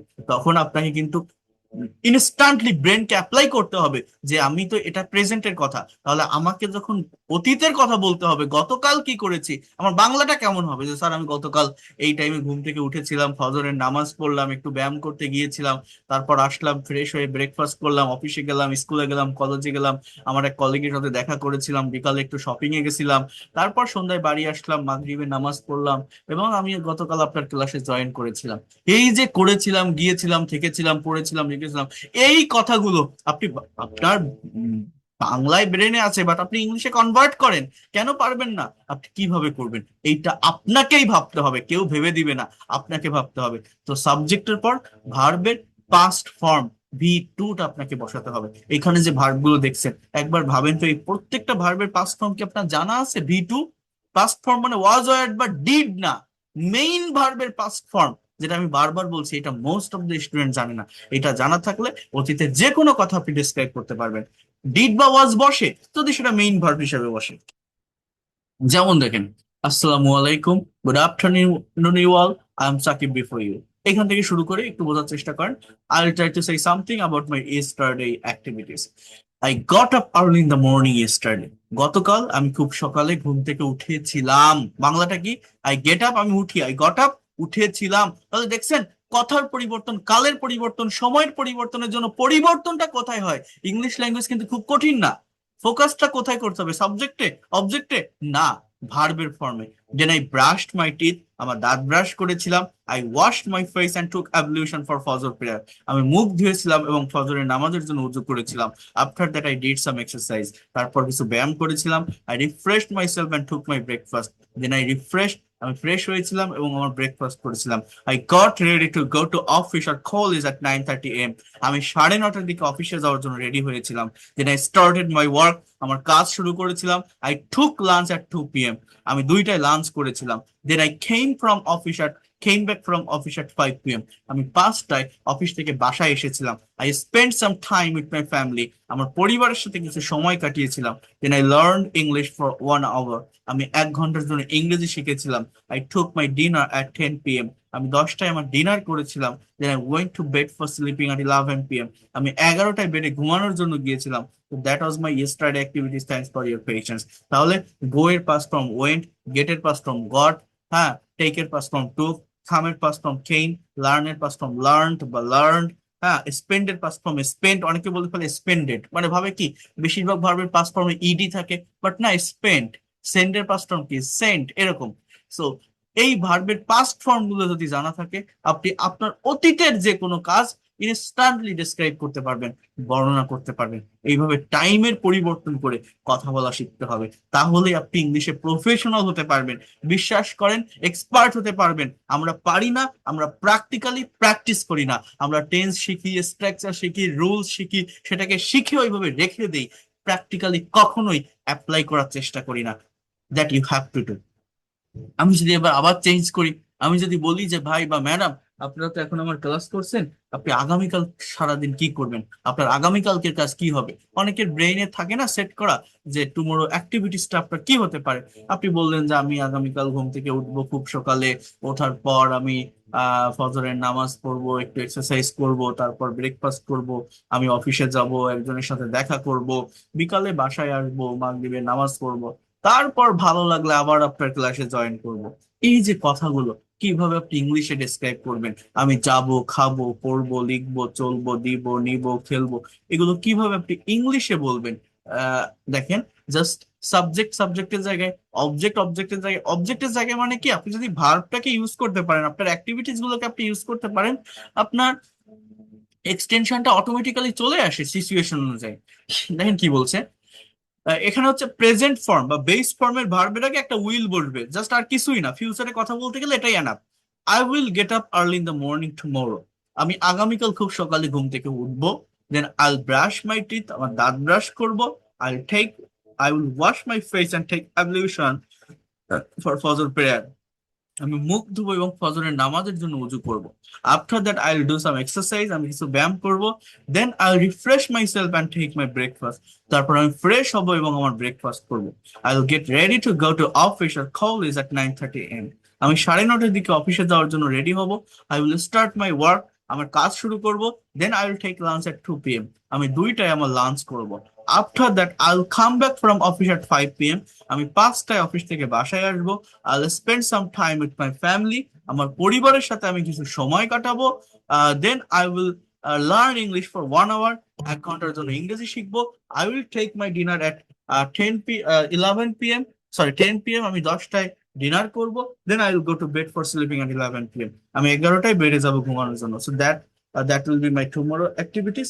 Thanks for your patience. So এইভাবে কিন্তু আপনি ভবিষ্যতের যে কোনো কথা আপনি কিন্তু ইংলিশে ডিসক্রাইব করতে পারবেন। তাহলে একবার ভাবেন তো, যদি আপনি বুঝে যান, যদি আপনি জেনে যান যে বর্তমানের কথা, অতীতের কথা বা ভবিষ্যতের কথা বা অ্যাক্টিভিটিস গুলো আমরা কিভাবে ইংলিশে লিখতে পারি, কিভাবে ইংলিশে বলতে পারি, কতটা সহজে বলতে পারি জাস্ট ভার্বটাকে চেঞ্জ করে। Can you imagine that? তাহলে একবার ভাবেন তো, ইংলিশ ল্যাঙ্গুয়েজ কি খুব কঠিন? এই 3টা টপিকের উপর আপনি 3 দিন প্রেজেন্টেশন দেন, এই সেম টপিকের উপর 3 দিন যে ভিন্ন ভিন্ন কাজগুলো আপনি করছেন সেই কাজের উপর আপনাকে জাস্ট নিয়ে আসতে হবে নতুন কিছু ভার্ব, আর কিছুই না। নতুন ভার্ব আনলে, যেমন আমি যদি বলি যে আমি আগামীকাল একজনের সাথে দেখা করব, তাহলে দেখা করাকে ইংরেজি কি? মিট। তাহলে tomorrow I will meet a person, a man, or Rahim, or Karim, just I will meet. এই যে একটা নতুন ভার্ব মিট, এখানে তো সেটা লেখা নেই। তো এরকম নতুন কয়েকটা ভার্ব আপনি নিয়ে আসেন। এখানে একজনের একটা স্যাম্পল অ্যান্সার দেওয়া আছে, আপনার অ্যাক্টিভিটিস গুলো তো এর সাথে নাও মিলতে পারে, আপনার নতুন কোনো কাজ থাকতে পারে, সেই কাজটাকে আপনি বসান। That will be your benefit. এইভাবে যদি কেউ করতে পারেন, আমি এতটুকু বলতে পারি, within very short time you will be expert and fluent in English. যারা ইংলিশে এক্সপার্ট হতে চান, আমি একটা কথা বারবার বলছি, কখনো এইটা ভাববেন না যে আমি গ্রামার পারি না, আমি স্পোকেন বুঝি না, আমি লিখতে পারি না, আমি আগে ভালো করে শিখি তারপর কথা বলবো। কখনোই শেখা যায় না। আমি কি বলি জানেন আমার স্টুডেন্টদেরকে? আপনি মোটে কিছু না পারলেও, মনে করেন এই যে একটা প্যাসেজ, এটা আপনি অ্যালাউডলি রিডিং করেন, দেখে দেখে জোরে জোরে লাউডলি রিডিং করেন, আর আপনার মোবাইলে রেকর্ড করেন 3বার। এরপর কি করবেন? আপনার কোনো গ্রামার বোঝার দরকার নেই, আপনি জোরে জোরে পড়েন, আসসালামু আলাইকুম, good afternoon, you all, I am Sakib বিফোর। 3বার পড়েন এবং মোবাইলে রেকর্ড করেন। ওই রেকর্ডটা এরপর আপনি কি করবেন জানেন? আপনি আপনার বেডে, যখন আপনি রেস্ট নেন, বিশ্রাম নেন, একটা চেয়ারে বসে বা বেডে শুয়ে থেকে আপনি চোখ বন্ধ করে আর না পড়ে ওই রেকর্ডটা এবার আপনি 3বার শোনেন, যে আমি ইংলিশ পড়েছি, আমি ইংলিশে কথা বলেছি, দেখি আমার কথাগুলো কেমন শোনা গিয়েছে, দেখি কেমন লাগছে আমার কথাগুলো। এইটা আপনি নিজে নিজে শোনেন, আপনার ভয়েসটা দেখবেন একটা প্লেজার কাজ করে, একটা কনফিডেন্ট কাজ করে। তাহলে 1 নম্বর স্টেপ কি বললাম বলেন তো? মনে করেন আপনি কিছুই পারেন না, আপনি ডিরেক্টলি এরকম একটা প্রেজেন্টেশন, একটা স্পিকিং টপিক অ্যালাউডলি রিড আউট করেন 3বার, করার পর রেকর্ড করেন আপনার মোবাইলে। এবার আপনি সব বন্ধ করে, চোখ বন্ধ করে, একদম রেস্ট নেওয়ার মতো করে বিশ্রাম নেন যখন, ওই রেকর্ডটা আপনি শোনেন। গান শোনেন যেমন কানে হেডফোন দিয়ে, আপনার ওই রেকর্ডটা আপনি 2 বার 3বার শোনেন। যদি আপনি শোনেন, দেখবেন আপনি যে 10টা সেন্টেন্স পড়লেন বা রেকর্ড করলেন, ওই 10টা সেন্টেন্স যখন আপনি আবার শুনবেন, শোনার পর অ্যাটলিস্ট 4 থেকে 5টা সেন্টেন্স আপনার মনে থাকবে, মনে গেঁথে যাবে। আমি যেটা পড়লাম, আমি নিজে আমারটা শুনলাম, শোনার পর আপনার ব্রেনে 10টা মনে না থাকুক, 5টা সেন্টেন্স এমন ভাবে মনে থাকবে, দেখবেন সেটা পরে আপনি নিজের মতো করে বলতে পারছেন। যদি 4টা বা 5টা সেন্টেন্স আপনার ব্রেনে থেকে যায়, গেঁথে যায়, ওই 5টা সেন্টেন্স আপনি আপনার ঘরে যে ড্রেসিং টেবিল আছে বা আপনার মোবাইলে যে ভিডিও ক্যামেরা আছে, ওই ভিডিও অন করে বা ড্রেসিং টেবিলের সামনে গিয়ে আপনি ইংলিশে বলেন। সেটা কাউকে দেখাতে হবে না, আপনি নিজে দেখেন। আবার এইভাবে বেনিফিটটা আসে, এইভাবে স্পিকিং এর প্র্যাকটিসটা করতে হয়। অর্থাৎ ভিডিও ক্যামেরা অন করে প্র্যাকটিস করলে কি হয়? এটা ইন্টারেক্টিভ কমিউনিকেশন আসে। আয়নার সামনে গেলে কি হয়? একটা সাহস বেড়ে যায়, কারেজ গ্যাদার হয়। অর্থাৎ এটা করতে পারলে কি হবে? মনে করেন আপনি পড়লেন 10টা সেন্টেন্স, আপনি রেকর্ড করলেন, আপনি শুনলেন, শোনার পর আপনি আপনার ব্রেনে যতটুকু আছে ততটুকু আপনি প্রোভাইড করেন, ততটুকু আপনি এক্সপ্লোর করেন, আপনি সেটাকে আউটপুট দেন। ইনপুট করার পর আউটপুটটা দিতে হবে, আপনার মাউথ এক্সারসাইজটা করতে হবে। আপনি বলছেন যে hello everyone, today I am going to talk about what I will do tomorrow. আমি বলতে যাচ্ছি আগামীকাল আমি কি করব। আপনি এখানে 10টা পড়লেন, বাট আপনার মনে আছে 5টা, সেই 5টাই বলেন। যে tomorrow I will go to market, tomorrow I will come from office at this time, and then I will say my Maghrib prayer and I will practice English. এই কয়টা সেন্টেন্স আপনি বলেন, পরের দিন আরেকটু বাড়বে, তারপর দিন আরেকটু বাড়বে, তারপর দিন আরেকটু ডেভেলপ করতে পারবেন। এভাবেই ল্যাঙ্গুয়েজের ডেভেলপমেন্ট আসে। আমার পেইড কোর্সের যে স্টুডেন্ট আছে আমি তাদের ঠিক এভাবেই করাই। ইংলিশ ল্যাঙ্গুয়েজ কঠিন না, কমিউনিকেটিভ ওয়েতে একটা ভাষার মতো করে আপনি শিখবেন। এখানে কোনো জটিলতা নেই, বাট আমরা নিজেরাই এটাকে জটিল করে ফেলি, গ্রামার শিখে এটা ওটা দিয়ে আমরা এটাকে কঠিন করে ফেলি। আমার কথা কি আপনারা বুঝতে পারছেন? আমি কি আপনাদের বোঝাতে পারলাম? হয়তো একটু বেশি কথা বলি, বাট এটাকে যদি আপনারা পজিটিভ মাইন্ডে নিতে পারেন, এটা আপনার অনেক কাজে লাগবে। এতটুকু আমি বলতে পারি, এটা আপনার অনেক কাজে লাগবে। প্র্যাকটিস না করলে কখনোই ভাষার ডেভেলপমেন্ট আসে না। বুঝতে পারছেন? বোঝাতে পারছি? Yes, sir. Clear. Yes, sir. Yes, sir. Understand. ওকে, ঠিক আছে। তো এবার দেখেন, তাহলে এটা গেল। আমি কি কি দেখালাম যে আমি অতীত বর্তমান ভবিষ্যতে কিভাবে করতে পারি।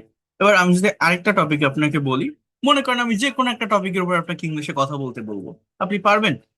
এখানে একটা টপিক আছে, আর জার্নি বাই ট্রেনে এনজয়। আপনারা এমন কেউ নেই যারা জীবনে কোনোদিন জার্নি করেননি। আপনার একটা মেমোরেবল জার্নি মানে স্মরণীয় কোন একটা ভ্রমণ আপনাকে ইংলিশে ডেসক্রাইব করতে হবে। আমি যদি আপনাকে বলি, আহ, যদি কখন আপনি বাস জার্নি করেন বা ট্রেন জার্নি করেন বা বোট জার্নি করেন বা এয়ারে জার্নি করেন, আপনার সেই জার্নিটাকে আপনার ডেসক্রাইব করতে হবে। এখানে 5টা কোশ্চেন আছে। দেখেন তো কি লেখা আছে। কোশ্চেন গুলো বলছে যে did you ever go on a journey by train? আপনি কি কখনো ট্রেন জার্নি করেছেন? এবার বলছে ওয়েন ডিড ইউ গো? আপনি কবে গিয়েছিলেন? বা এখানে ট্রেন না হয়ে বাস থাকতে পারে, বোট থাকতে পারে। বলছে হোয়াট ওয়াজ দ্য অকেশন? কি উপলক্ষে আপনি জার্নিটা করেছিলেন? You have to describe the journey, then how much did you enjoy it? আপনি এটা কতটা উপভোগ করেছিলেন? মনে করেন একটা টপিক আছে আর এই যে 5টা কোশ্চেন আছে। আমি যদি আপনাকে উত্তর দিতে বলি, আপনি কি পারবেন কারেক্ট গ্রামাটিক্যাল স্ট্রাকচার মেনটেন করে এই টপিকগুলোর উপর উত্তর দিতে পারবেন? কিভাবে জানেন? সবার আগে ব্যাকগ্রাউন্ড বুঝতে হয়, টাইম বুঝতে হয়, যে আমার কোশ্চেন গুলো কোন টেন্সে লেখা। ডিড দিয়ে করে, এটা পাস্ট টেন্সে লেখা, আপনার অ্যান্সারটাও পাস্ট টেন্সে দিতে হবে। এখন এই জার্নির উপর এখানে একজনের একটা স্যাম্পল অ্যান্সার দেওয়া আছে। আমি কি করি আমার স্টুডেন্টদের কিভাবে পড়াই, এটার উপর আমি আলাদা করে একটা ক্লাস নিব। আজকে নিতে গেলে হবে না, অনেক সময় অলরেডি চলে গেছে। সো এটার উপর আমি কি করব, একটু বোঝার চেষ্টা করেন। এটার উপর আমি যেটা করব বা করে থাকি সেটা হচ্ছে, এটা আমি 2বার পড়বো, আপনি শুনবেন। আপনাকে আমি বুঝাই দিব যে সাবজেক্ট কোনটা, ভার্ব কোনটা, কোথায় ফ্রেজ আছে, কোথায় ক্লজ আছে, কিভাবে সেন্টেন্স গুলো লেখা, কোন টেন্স মেনটেন করে। এই টপিকের উপর একজনের স্যাম্পল অ্যান্সারটা আছে।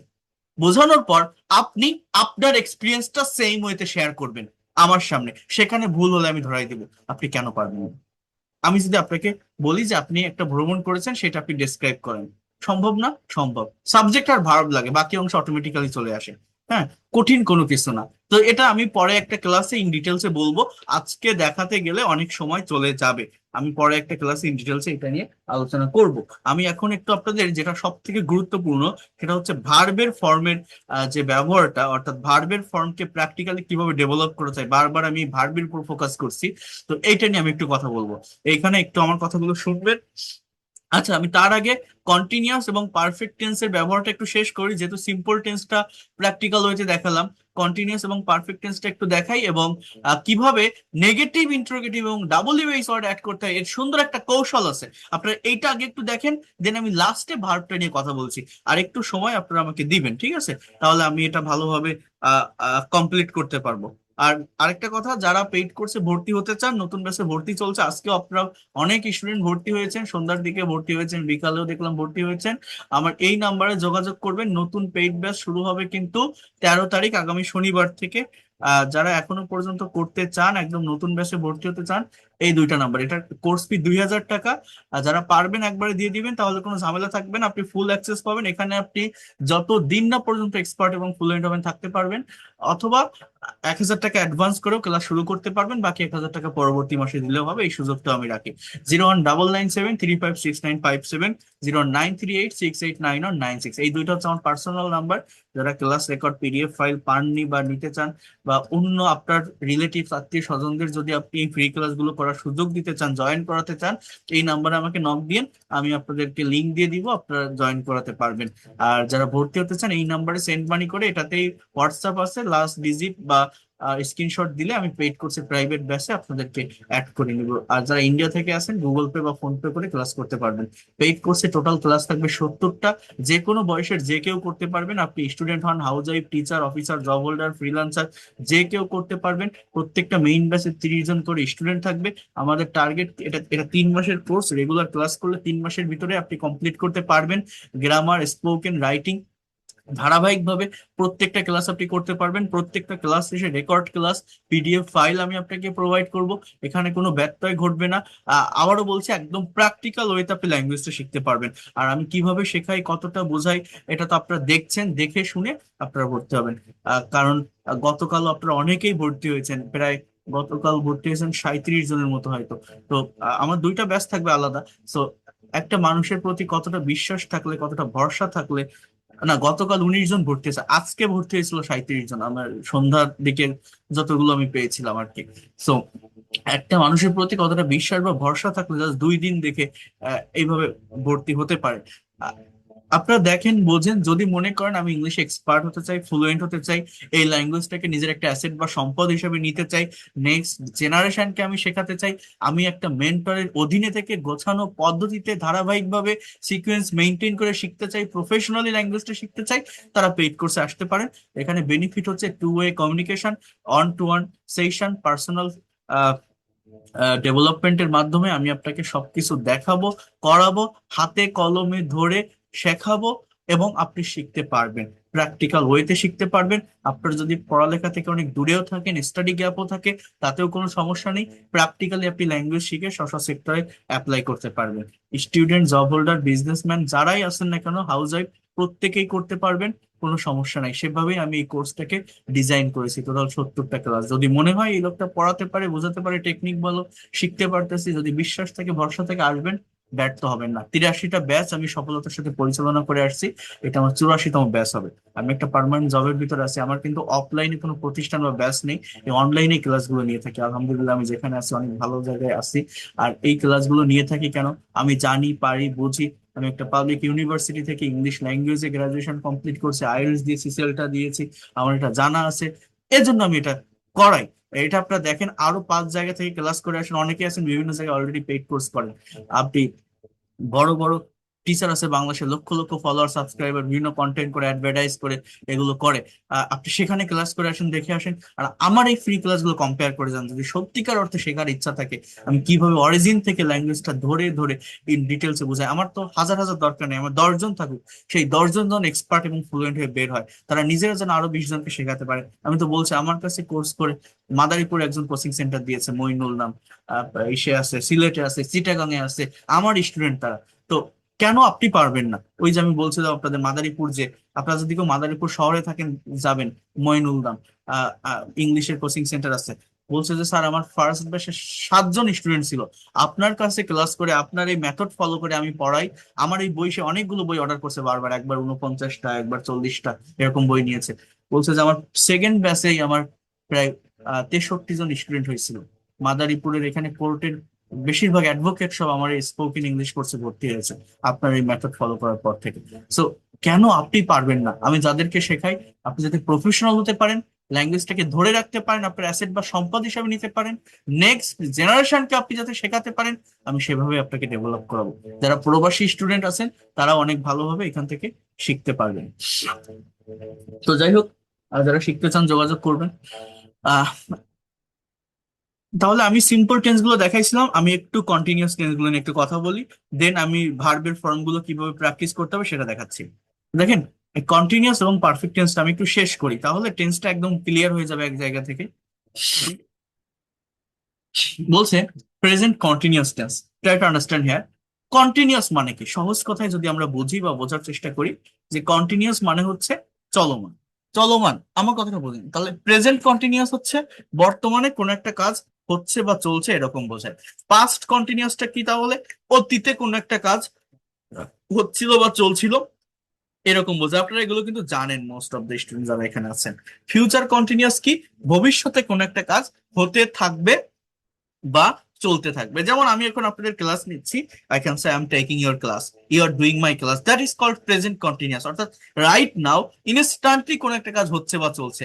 আর অতীতে কোন একটা কাজ হচ্ছিল বা চলছিল যদি বোঝায়, সেটাকে আমি বলছি কি পাস্ট কন্টিনিউয়াস। যেমন এখন আপনি আমার কাছে ক্লাস করছেন, এখন মনে করেন আপনার ফোনে একটা কল আসছে, আর কোন একটা রিলেটিভস আপনাকে কল দিচ্ছে, আপনি লাইভ ক্লাসে থাকার কারণে কলটা রিসিভ করতে পারছেন না। আমার কথাগুলো বোঝেন, প্র্যাকটিক্যালি বুঝতে হবে, ভাষাটাকে প্র্যাকটিক্যালি অ্যাডাপ্ট করতে হবে। বইয়ের ভাষা থেকে কিছুই শেখা যায় না। ল্যাঙ্গুয়েজ যদি আপনি কমিউনিকেটিভ ল্যাঙ্গুয়েজ এক্সপার্ট হতে চান, বইয়ের ভাষায় কিছুই হয় না, প্র্যাকটিক্যালি ডেভেলপ করতে হবে।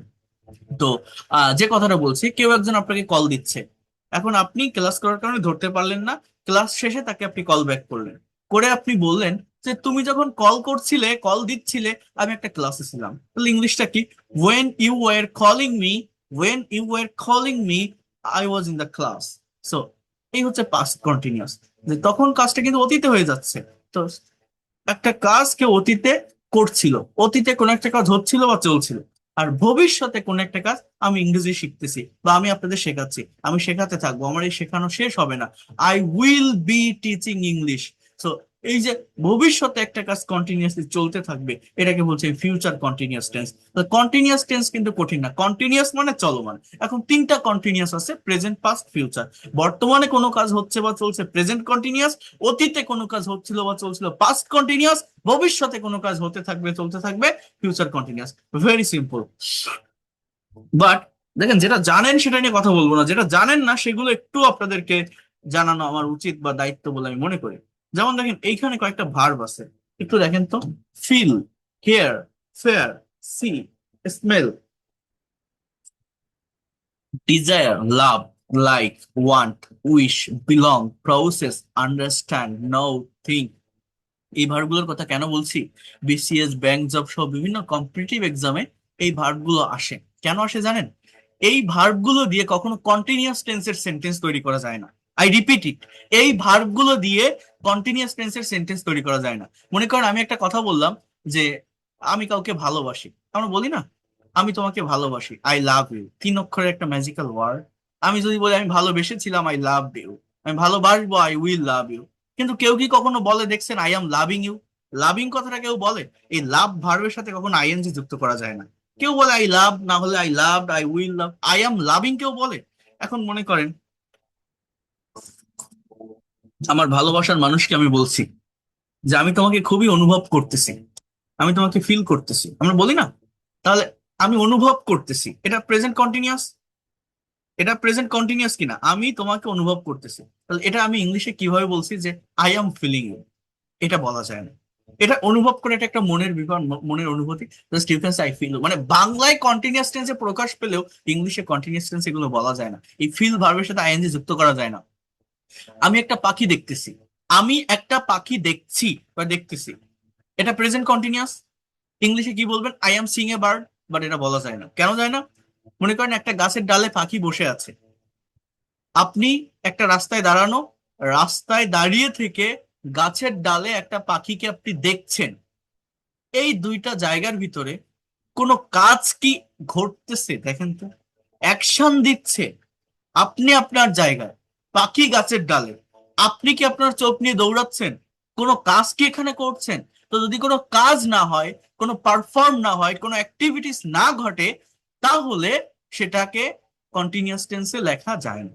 সেই জন্য বলতে হয়, বাংলায় আপনি বলতে পারেন যে আমি পাখি দেখতেছি, কিন্তু ইংলিশে কন্টিনিউয়াস টেন্সে বলা যায় না, ইংলিশে বলতে হবে I C a bird, not I M Singh a bird. তুমি কি আমাকে বিশ্বাস করছো, করতেছো?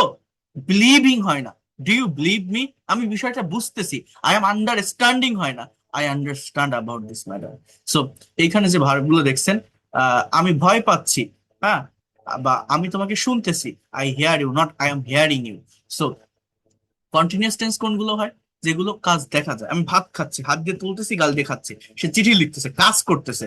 অর্থাৎ ভার্ব আবার দুই ভাবে হয়, একটাকে বলা হয় ডাইনামিক, একটা হচ্ছে স্ট্যাটিক। এই ভার্ব গুলো হচ্ছে মূলত static verb. Static verb dynamic না, চলনশীল না, স্থির। ঠিক আছে? সো এটা একটু আপনারা মনে রাখবেন। মানে আরেকটা কথা বলি, স্পোকেন ইংলিশে অতটা গ্রামার মেনটেন করা হয় না। স্পোকেন ইংলিশ হচ্ছে কমিউনিকেটিভ ল্যাঙ্গুয়েজ, বা আপনার অপোজিট পার্সনকে বোঝাতে পারলে হলো। এখানে অনেক ক্ষেত্রে আপনি এই ভার্বগুলোর সাথে আইএনজি ব্যবহার করতে পারেন, ওইটা অতটা ভুল না। যেমন আমি তোমাকে ভাবতেছি, I am thinking you, but এটা বলতে হয় আই থিঙ্ক ইউ। স্পোকেন ইংলিশে যদি এরকম বলেও ফেলেন যে I am Singh a bird, অতটা ভুল না। বাট এগুলো কিন্তু ফর্মাল ইংলিশে বা রিটেন ইংলিশে বা কোনো একাডেমিক রাইটিং এ খুব গুরুত্বের সাথে মেনটেন করতে হয় বা মেনটেন করা হয়। এই ভার্বগুলোর সাথে আইএনজি বসানো যায় না, এগুলো বিভিন্ন কম্পিটিটিভ এক্সামের কোশ্চেনে এসে থাকে। ঠিক আছে, আমি সবকিছু বলে দিলাম আপনাদের। আমি কি বোঝাতে পারছি? আপনারা বুঝতে পারছেন যেটা বললাম? এই ভার্বগুলোর সাথে আইএনজি ব্যবহার করা যায় না, এটাই।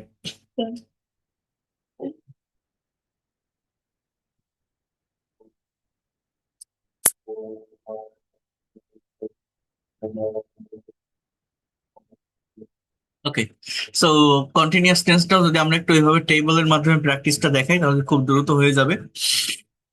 যেমন দেখেন, I am writing a letter. বর্তমানে কেউ কোনো কাজ করছে, প্রেজেন্ট কন্টিনিউয়াস, আমি একটা চিঠি লিখতেছি।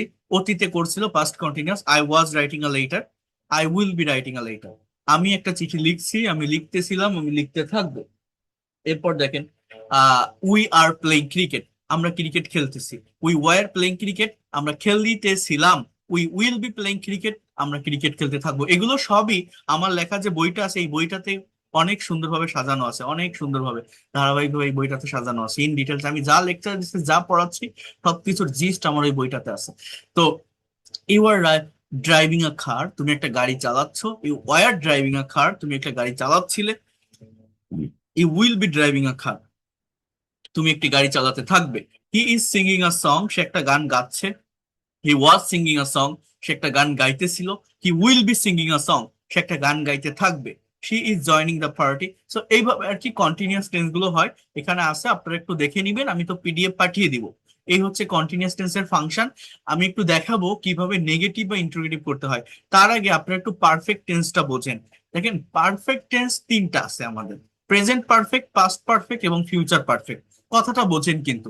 পারফেক্ট টেন্সের স্ট্রাকচার গুলো কেমন, এই টেবিলটাতে একটু ফলো করেন। প্রেজেন্ট পারফেক্ট টেন্স হচ্ছে সাবজেক্টের পরে অক্সিলারি ভার্ব হিসাবে হ্যাভ অথবা হ্যাজ বসে। সাবজেক্ট যদি থার্ড পারসন সিঙ্গুলার নাম্বার হয়, হি, শি, ইট, বা কোনো সিঙ্গেল নেম, তাহলে হ্যাজ, আদারওয়াইজ হ্যাভ। আর পাস্ট পারফেক্ট টেন্সে হ্যাড, ফিউচার পারফেক্ট টেন্সে উইল হ্যাভ। এই হচ্ছে আমার পারফেক্ট টেন্সের পার্থক্য তিনটা। আর মেইন ভার্বটার পাস্ট পার্টিসিপল মানে ভি3, do, did, done, play, played, played, wash, washed, drive, drove, driven, ভি3 বসে। এরপর অবজেক্ট। একটা কথা এখন আপনাদের বলি, পারফেক্ট টেন্সের ভিতর প্র্যাকটিক্যাল স্পোকেন ইংলিশে মূলত প্রেজেন্ট পারফেক্টের ব্যবহারটা বেশি হয়। পাস্ট পারফেক্ট বা ফিউচার পারফেক্টের ব্যবহার হয় না বললেই চলে, বাট রিটেন ইংলিশে আবার এদের প্রয়োজন হয়। এখন প্রেজেন্ট পারফেক্ট টেন্সটা কি, আমার কথাটা একটু মনোযোগ দিয়ে বোঝেন। প্রেজেন্ট পারফেক্ট টেন্স হচ্ছে কোনো একটা কাজ শেষ হয়েছে, কিন্তু খুব বেশিক্ষণ আগে হয়নি, রিসেন্টলি হয়েছে। যেমন আমি এইমাত্র একটা ক্লাস আপনাদের এখন নিচ্ছি, নিয়ে কেউ একজন আমাকে কল করে বলল, তুমি এখন কি করছিলে? আমি বললাম যে আমি এই তো একটা ক্লাস শেষ করছি, এইমাত্র একটা ক্লাস শেষ করেছি। I have just finished a class, class now. I have finished a class just now. এই যে কথাটা আমি বললাম, that is called present perfect tense. মানে একটা কাজ যেটা অতীতে হয়ে গেছে, বাট তার একটা ফল বা রিয়েকশন এখনো আছে, কাজটা খুব বেশিক্ষণ আগে হয়নি, এটাই present perfect tense. Past perfect কি? তাহলে প্রেজেন্ট পারফেক্টের আরো কয়েকটা এক্সাম্পল যদি আমি বলি, আমি এইমাত্র ভাত রান্না করেছি, আমি এইমাত্র ভাত খেয়েছি। তুমি কলেজে গিয়েছো, সে এসেছে, তারা করেছে, তারা নিয়েছে। এইভাবে নিয়েছে, করেছে, দিয়েছে, খেয়েছে, করেছি, দেখেছি। এই হচ্ছে প্রেজেন্ট পারফেক্ট, আর কিছু না। আর করেছিলাম, গিয়েছিলাম, থেকেছিলাম, এসেছিলাম, নিয়েছিলাম, এগুলো হচ্ছে পাস্ট ইনডিফিনিট। সাবজেক্টের পর ভি2 মেইন ভার্বের পাস্ট ফর্ম বসে। মানে পাস্ট ইনডিফিনিট মানে অতীতের কাজ, বাট তার কোনো ফল বা রিয়েকশন নেই। বাংলা ক্রিয়াপদে ল বা লাম থাকে। আর প্রেজেন্ট পারফেক্ট হচ্ছে হ্যাভ হ্যাজ থাকে। এখানে অনেকগুলো ক্লাস আছে, এই টেন্সের উপর আরো ক্লাস, আরো ভেঙে ভেঙে ধীরে ধীরে আমি আপনাদের দেখাবো, টেনশনের কারণ নেই। এরপর দেখেন, উই হ্যাড প্লেড ক্রিকেট, আমরা ক্রিকেট খেলেছিলাম। দেখছেন, এটা হচ্ছে পাস্ট পারফেক্ট টেন্স। তাহলে আমরা ক্রিকেট খেলেছিলাম যদি আমি বলি, এখন মনে করেন আমি এই হ্যাডটা যদি বাদ দিই, আমার কথাটা একটু ফোকাস করেন। আমি যদি বলি উই প্লেড ক্রিকেট, এর বাংলা অর্থ কি বলেন তো? আমরা ক্রিকেট খেলেছিলাম। আমি যদি বলি উই ওয়াচ টিভি, এর বাংলা অর্থ কি বলেন তো? আমরা টিভি দেখেছিলাম। আবার আমি যদি বলি উই হ্যাড ওয়াচ টিভি, এর অর্থ কি? আমরা টিভি দেখেছিলাম। উই হ্যাড প্লেড ক্রিকেট, কথা বোঝেন কিন্তু, এর মানেও আমরা ক্রিকেট খেলেছিলাম। আবার উই প্লেড ক্রিকেট, এর মানেও আমরা ক্রিকেট খেলেছিলাম। তাহলে ভাই পার্থক্যটা কি? কোনো পার্থক্য নেই। পার্থক্য হচ্ছে এটা, পাস্ট পারফেক্ট হচ্ছে অনেক আগের, অনেক অতীতের কোনো কাজকে বোঝায়। আমি 25 বছর আগে কলকাতা গিয়েছিলাম। I had gone to Kolkata 25 years ago. এরকম পাস্ট পারফেক্ট টেন্সের ব্যবহার খুব বেশি হয় না, কারণ পাস্ট পারফেক্ট টেন্সের যে বাংলা অর্থটা, আবার বলছি যে বাংলা অর্থটা, সেটা পাস্ট সিম্পল বা পাস্ট ইনডিফিনিট টেন্সের সাথে মিলে যায়। এই জন্য পাস্ট পারফেক্ট টেন্সের ব্যবহার প্র্যাকটিক্যাল স্পোকেন হয় না। যদি স্পেসিফিকলি একে ব্যবহার করতে হয়, এখানে দুইটা আলাদা ক্লজ থাকে, দুটো কাজ বর্ণনা করা থাকে, দুটোই অতীতের, মানে দুইটা আলাদা সাবজেক্ট এবং ভার্ব। যেটা বেশি আগে ঘটে সেইটাকে পাস্ট পারফেক্ট দ্বারা আইডেন্টিফাই করা হয়, যেটা একটু পরে ঘটে সেটাকে পাস্ট সিম্পল বা ইনডিফিনিট দ্বারা আইডেন্টিফাই করা হয়। যেমন ওই যে প্রবাদ বাক্য আছে না, ডাক্তার আসার আগে রোগী মারা গেল, এখানে দুটো কাজ সংঘটিত হয়, একটা হচ্ছে ডাক্তার আসে আর একটা হচ্ছে রোগী মারা যায়। এখন এই দুইটা কাজের ভিতর কোনটা বেশি আগে হয়? ডাক্তার আগে আসে না রোগী আগে মারা যায়? যে কাজটা বেশি আগে হয় সেটাই হচ্ছে past perfect. The the patient had died before the doctor came. The doctor subject কামের past form came, এটা past simple। আর the patient had died, এটা past perfect। এটাই হচ্ছে past perfect টেন্সের ব্যবহার। এটা আমি আলাদাভাবে দেখাবো, বাট যেটা বললাম স্পোকেন ইংলিশ এটার ব্যবহার অতটা হয় না। প্রত্যেকটা টেন্সের ব্যবহার আলাদাভাবে অনেক সুন্দরভাবে সাজানো আছে আমার কাছে, আমি দেখাবো। আর ফিউচার পারফেক্ট কি জানেন? এটা হচ্ছে অনুমানের উপর থাকে, ভবিষ্যতে কোনো একটা কাজ নির্দিষ্ট একটা সময়ের ভিতর সম্পন্ন হয়ে থাকবে বোঝায়। আবারও বলছি, ফিউচার পারফেক্ট টেন্স মনোযোগ দিয়ে বোঝেন, ফিউচার পারফেক্ট টেন্স মনোযোগ দিয়ে বোঝেন। ভবিষ্যতে you will have watch TV, মানে তুমি টিভি দেখে থাকবে। হ্যাঁ, একটা কথা বোঝেন, মনে করেন আমি এখন মার্কেটে আছি, প্র্যাকটিক্যালি বোঝেন, আমি এখন মার্কেটে আছি, আকাশে অনেক মেঘ হয়েছে, বৃষ্টি হতে পারে। এখন আমি বাসায় যাব, আমি বাজার থেকে বাসায় যাব। এখন বাসায় যেতে যেতে আমি বৃষ্টির ভিতর আটকে যেতে পারি। আবার বাসায় যাওয়ার পর বৃষ্টিটা শুরু হতে পারে, আকাশে তো মেঘ, বৃষ্টি তো আমার হাতে নেই, যখন তখন শুরু হতে পারে। এটা আমি বৃষ্টি, যেতে যেতে বৃষ্টি শুরু হয়ে যেতে পারে, আবার বাসায় যাওয়ার পরে হতে পারে। তো এই সিচুয়েশনে আমি এরকম একটা কথা বলছি যে আই উইল হ্যাভ গান হোম বিফোর রেইন, মানে বৃষ্টি শুরু হওয়ার আগে আমি বাসায় পৌঁছে যাব বা পৌঁছে থাকবো, মানে হয়তো আমি পৌঁছাতে পারবো, হয়তো বৃষ্টি শুরু হওয়ার আগে ওই টাইমের ভিতর আমি বাসায় চলে যাব। অর্থাৎ নির্দিষ্ট একটা টাইমের ভিতর কেউ কোনো কাজ করে ফেলবে, কোন একটা কাজ হয়ে যাবে, এটাকেই ফিউচার পারফেক্ট টেন্স বলে। কোনো ঐতিহাসিক ব্যক্তিবর্গের নাম বোঝাতেও ফিউচার পারফেক্ট টেন্সের ব্যবহার হয়। যেমন তোমরা হয়তো হাজী মোহাম্মদ মহসিনের নাম শুনে থাকবে, ইংলিশ কি জানেন? You will have heard the name of Haji Mohammad Mohsin. So এরকম আর কি ফিউচার পারফেক্ট টেন্স, কঠিন কিছু না। আমার ভাই আগামী মাসের মধ্যে আমেরিকা থেকে দেশে চলে আসবে, এই যে এসে যাবে আগামী মাসের ভিতর, বা এসে থাকবে, হয়তো সে চলে আসবে, এরকম my brother will have come to the country from abroad আর আমেরিকা উইদিন নেক্সট মান্থ।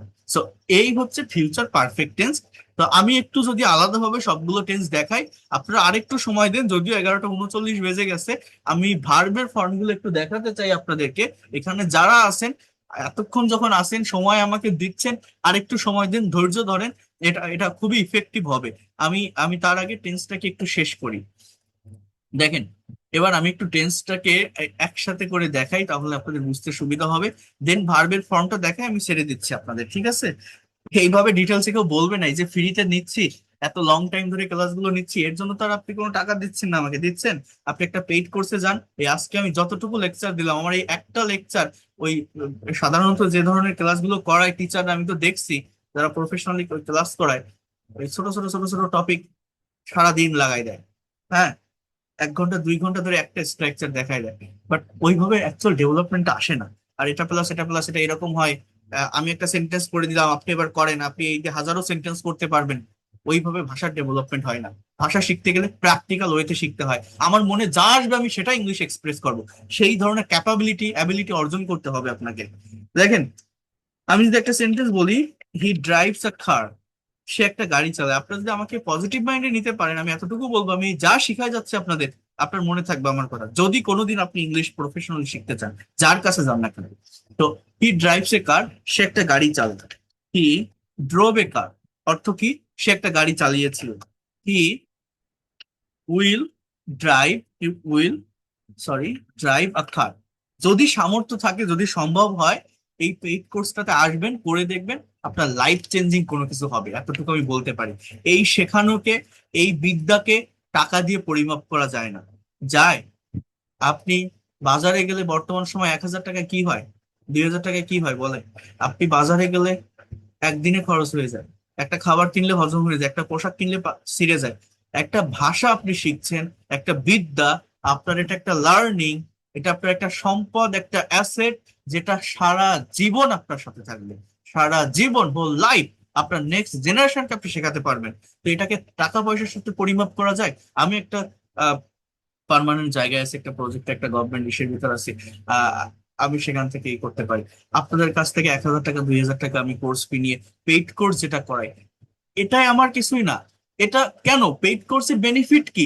একটা ফর্মাল প্রসেসের মধ্যে থাকা যায়। ফর্মাল প্রসেস মানে আমার একটা রেসপন্সিবিলিটি থাকে যে আমি টাকা নিচ্ছি, আমাকে পড়াতে হবে। আপনার একটা রেসপন্সিবিলিটি থাকে যে আপনি টাকা দিচ্ছেন, আপনাকে পড়তে হবে। একটা ফর্মাল প্রসেসের ভিতর থেকে ল্যাঙ্গুয়েজটাকে ডেভেলপ করানো যায়। বাট আমি ফ্রি ক্লাস নিচ্ছি, আমি যদি বলি যে আমি আজকে আপনার ক্লাস নিব না, আপনার কিছু করার আছে? আপনি কি করবেন? আমি বলছি আমি আর ভালো লাগতেছে না, ক্লাস নিব না। কালকে ভালো লাগতেছে না, ক্লাস নিব না। আপনি আর করলেন না, ধারাবাহিকতা মেনটেন আর হলো না। তাহলে কোনো লাভ আছে? লাভ নেই। তো ল্যাঙ্গুয়েজ শিখতে গেলে ধারাবাহিকতা মেনটেন করে ফর্মাল প্রসেসের মাধ্যমে শিখতে হয়। এই যে আমি ক্লাস নিচ্ছি, এই যে এখন মেম্বার কমে গেছে, একজন আসছে একজন যাচ্ছে, আমি আপনাকে চিনি, আপনি আমাকে চেনেন। পেইড কোর্সে আসলে কি হয়, আপনার সাথে আমার ভালো একটা রিলেশন তৈরি হয়। আপনি আমাকে চেনেন, আমি আপনাকে চিনি। আমি আপনাকে একটা সার্টেন টপিক পড়াচ্ছি, আমি যতক্ষণ ক্লাস নিচ্ছি আপনি ততক্ষণ আমার সাথে থাকছেন। কেন? আপনার প্রকৃতপক্ষে শেখার ইচ্ছা আছে, তাই। So that is the benefit. এটা আপনাকে বুঝতে হবে। এখানে টাকা পয়সা কিন্তু আমি খুব বেশি বলছি না। বা এটা যদি আপনার কাছে বেশি মনে হয়, অনেক জায়গায় আপনি বলতে পারেন স্যার 900 টাকার কোর্স আছে, 599 টাকার কোর্স আছে, সেগুলো আপনি করে দেখেন। আবার 20,000 টাকার কোর্সও আছে, আপনি সেগুলো করে দেখেন। আর আমার এই ফ্রি ক্লাস গুলো করে যান, পেইড কোর্স আসতে হবে না। যদি বেটার কিছু না পান, তখন আপনি বলবেন। এতটুকু বলতে পারেন, যদি পজিটিভ মাইন্ডে নিতে পারেন। তো দেখেন, হি ড্রাইভস এ কার, সে একটা গাড়ি চালায়, present indefinite. He drove a car, সে একটা গাড়ি চালিয়েছিল, past indefinite. He will drive a car, সে একটা গাড়ি চালাবে, future indefinite. He is driving a car, DRIVING, driving a car, সে একটা গাড়ি চালাচ্ছে, present continuous. He was driving a car, সে একটা গাড়ি চালাচ্ছিল, past continuous, DRIVING, past continuous. এরপর দেখেন, বোঝার চেষ্টা করেন। He will be driving, DRIVING, driving a car, সে একটা গাড়ি চালাতে থাকবে, future continuous.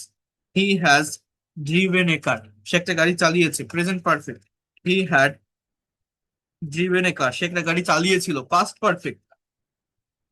Will have driven a car, সে একটা গাড়ি চালিয়ে থাকবে, ফিউচার পারফেক্ট। 9টা টেন্স হয়ে গেছে।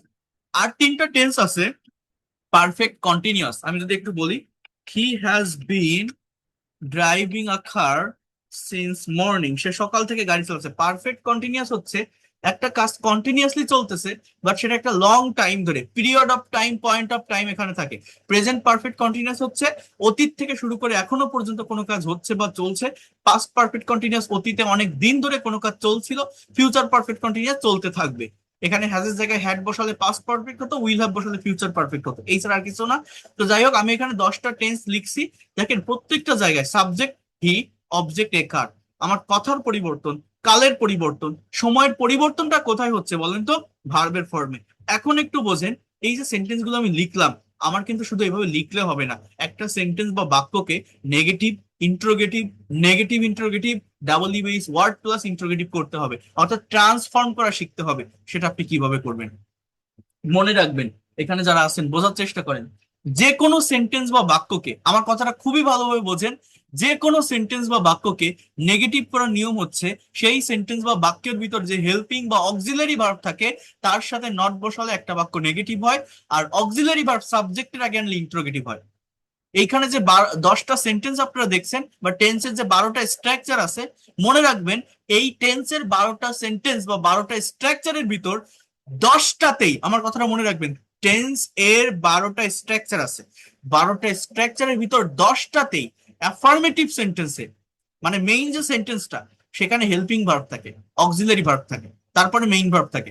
দুইটা টেন্সে কোনো অক্সিলারি ভার্ব থাকে না, ডিরেক্টলি সাবজেক্টের পরে মেইন ভার্ব থাকে, সেটা হচ্ছে প্রেজেন্ট আর পাস্ট ইনডিফিনিট টেন্স। এই দেখেন, হি ড্রাইভস এ কার, এখানে just main verb, he drove a car, main verb. But বাকি যে টেন্স গুলো আছে, আগে অক্সিলারি ভার্ব, তারপরে গিয়ে মেইন ভার্ব। এই যে হি উইল ড্রাইভ এ কার, এর পরেরটাও he is driving a car, he was driving a car, he will be driving a car, he has driven a car, he had driven a car. অর্থাৎ আগে helping verb, তারপর main verb, but দুইটা টেন্সে থাকে না। আমি কি বলছি বলেন তো, কেন এই কথাগুলো বলছি?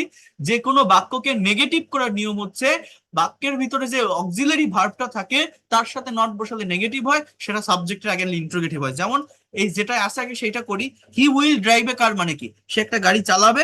আমি যদি বলি সে গাড়ি চালাবে না, হি উইল নট, এই উইল নট কে সংক্ষেপে ওন্ট বলা যায় কন্ট্রাস্ট ফর্মে। He will not drive a car, সে একটা গাড়ি চালাবে না। সে কি একটা গাড়ি চালাবে, তখন কি হবে যে will he drive a car, will he drive a car. সে কি একটা গাড়ি চালাবে না, তখন কি হবে won't he drive a car, won't he drive a car. দেখছেন? তাহলে মনে রাখবেন কোশ্চেন মূলত দুই ভাবে হয়, একটাকে বলা হয় ইয়েস নো কোশ্চেন, একটাকে বলা হয় double US question. I repeat it, question দুই ভাবে হয়, একটা ইয়েস নো, একটা ডাবল ইউএস। অক্সিলারি ভার্ব দিয়ে যে কোশ্চেনটা হয় সেটাকে ইয়েস নো কোশ্চেন বলে, মানে তার উত্তরটা ইয়েস বা নো দিয়ে কমপ্লিট করা যায়। Will he drive a car, সে কি গাড়ি চালাবে, ইয়েস অর নো। বাট এর আগে যদি আমি ডাবল ইউএস ওয়ার্ড অ্যাড করি, তখন ডাবল ইউএস বা ইনফরমেটিভ কোশ্চেন হয়। যেমন আমি যদি বলি where will he drive a car, সে কোথায় গাড়ি চালাবে। When will he drive a car, সে কখন গাড়ি চালাবে। Why will he drive a car, সে কিভাবে কেন গাড়ি চালাবে।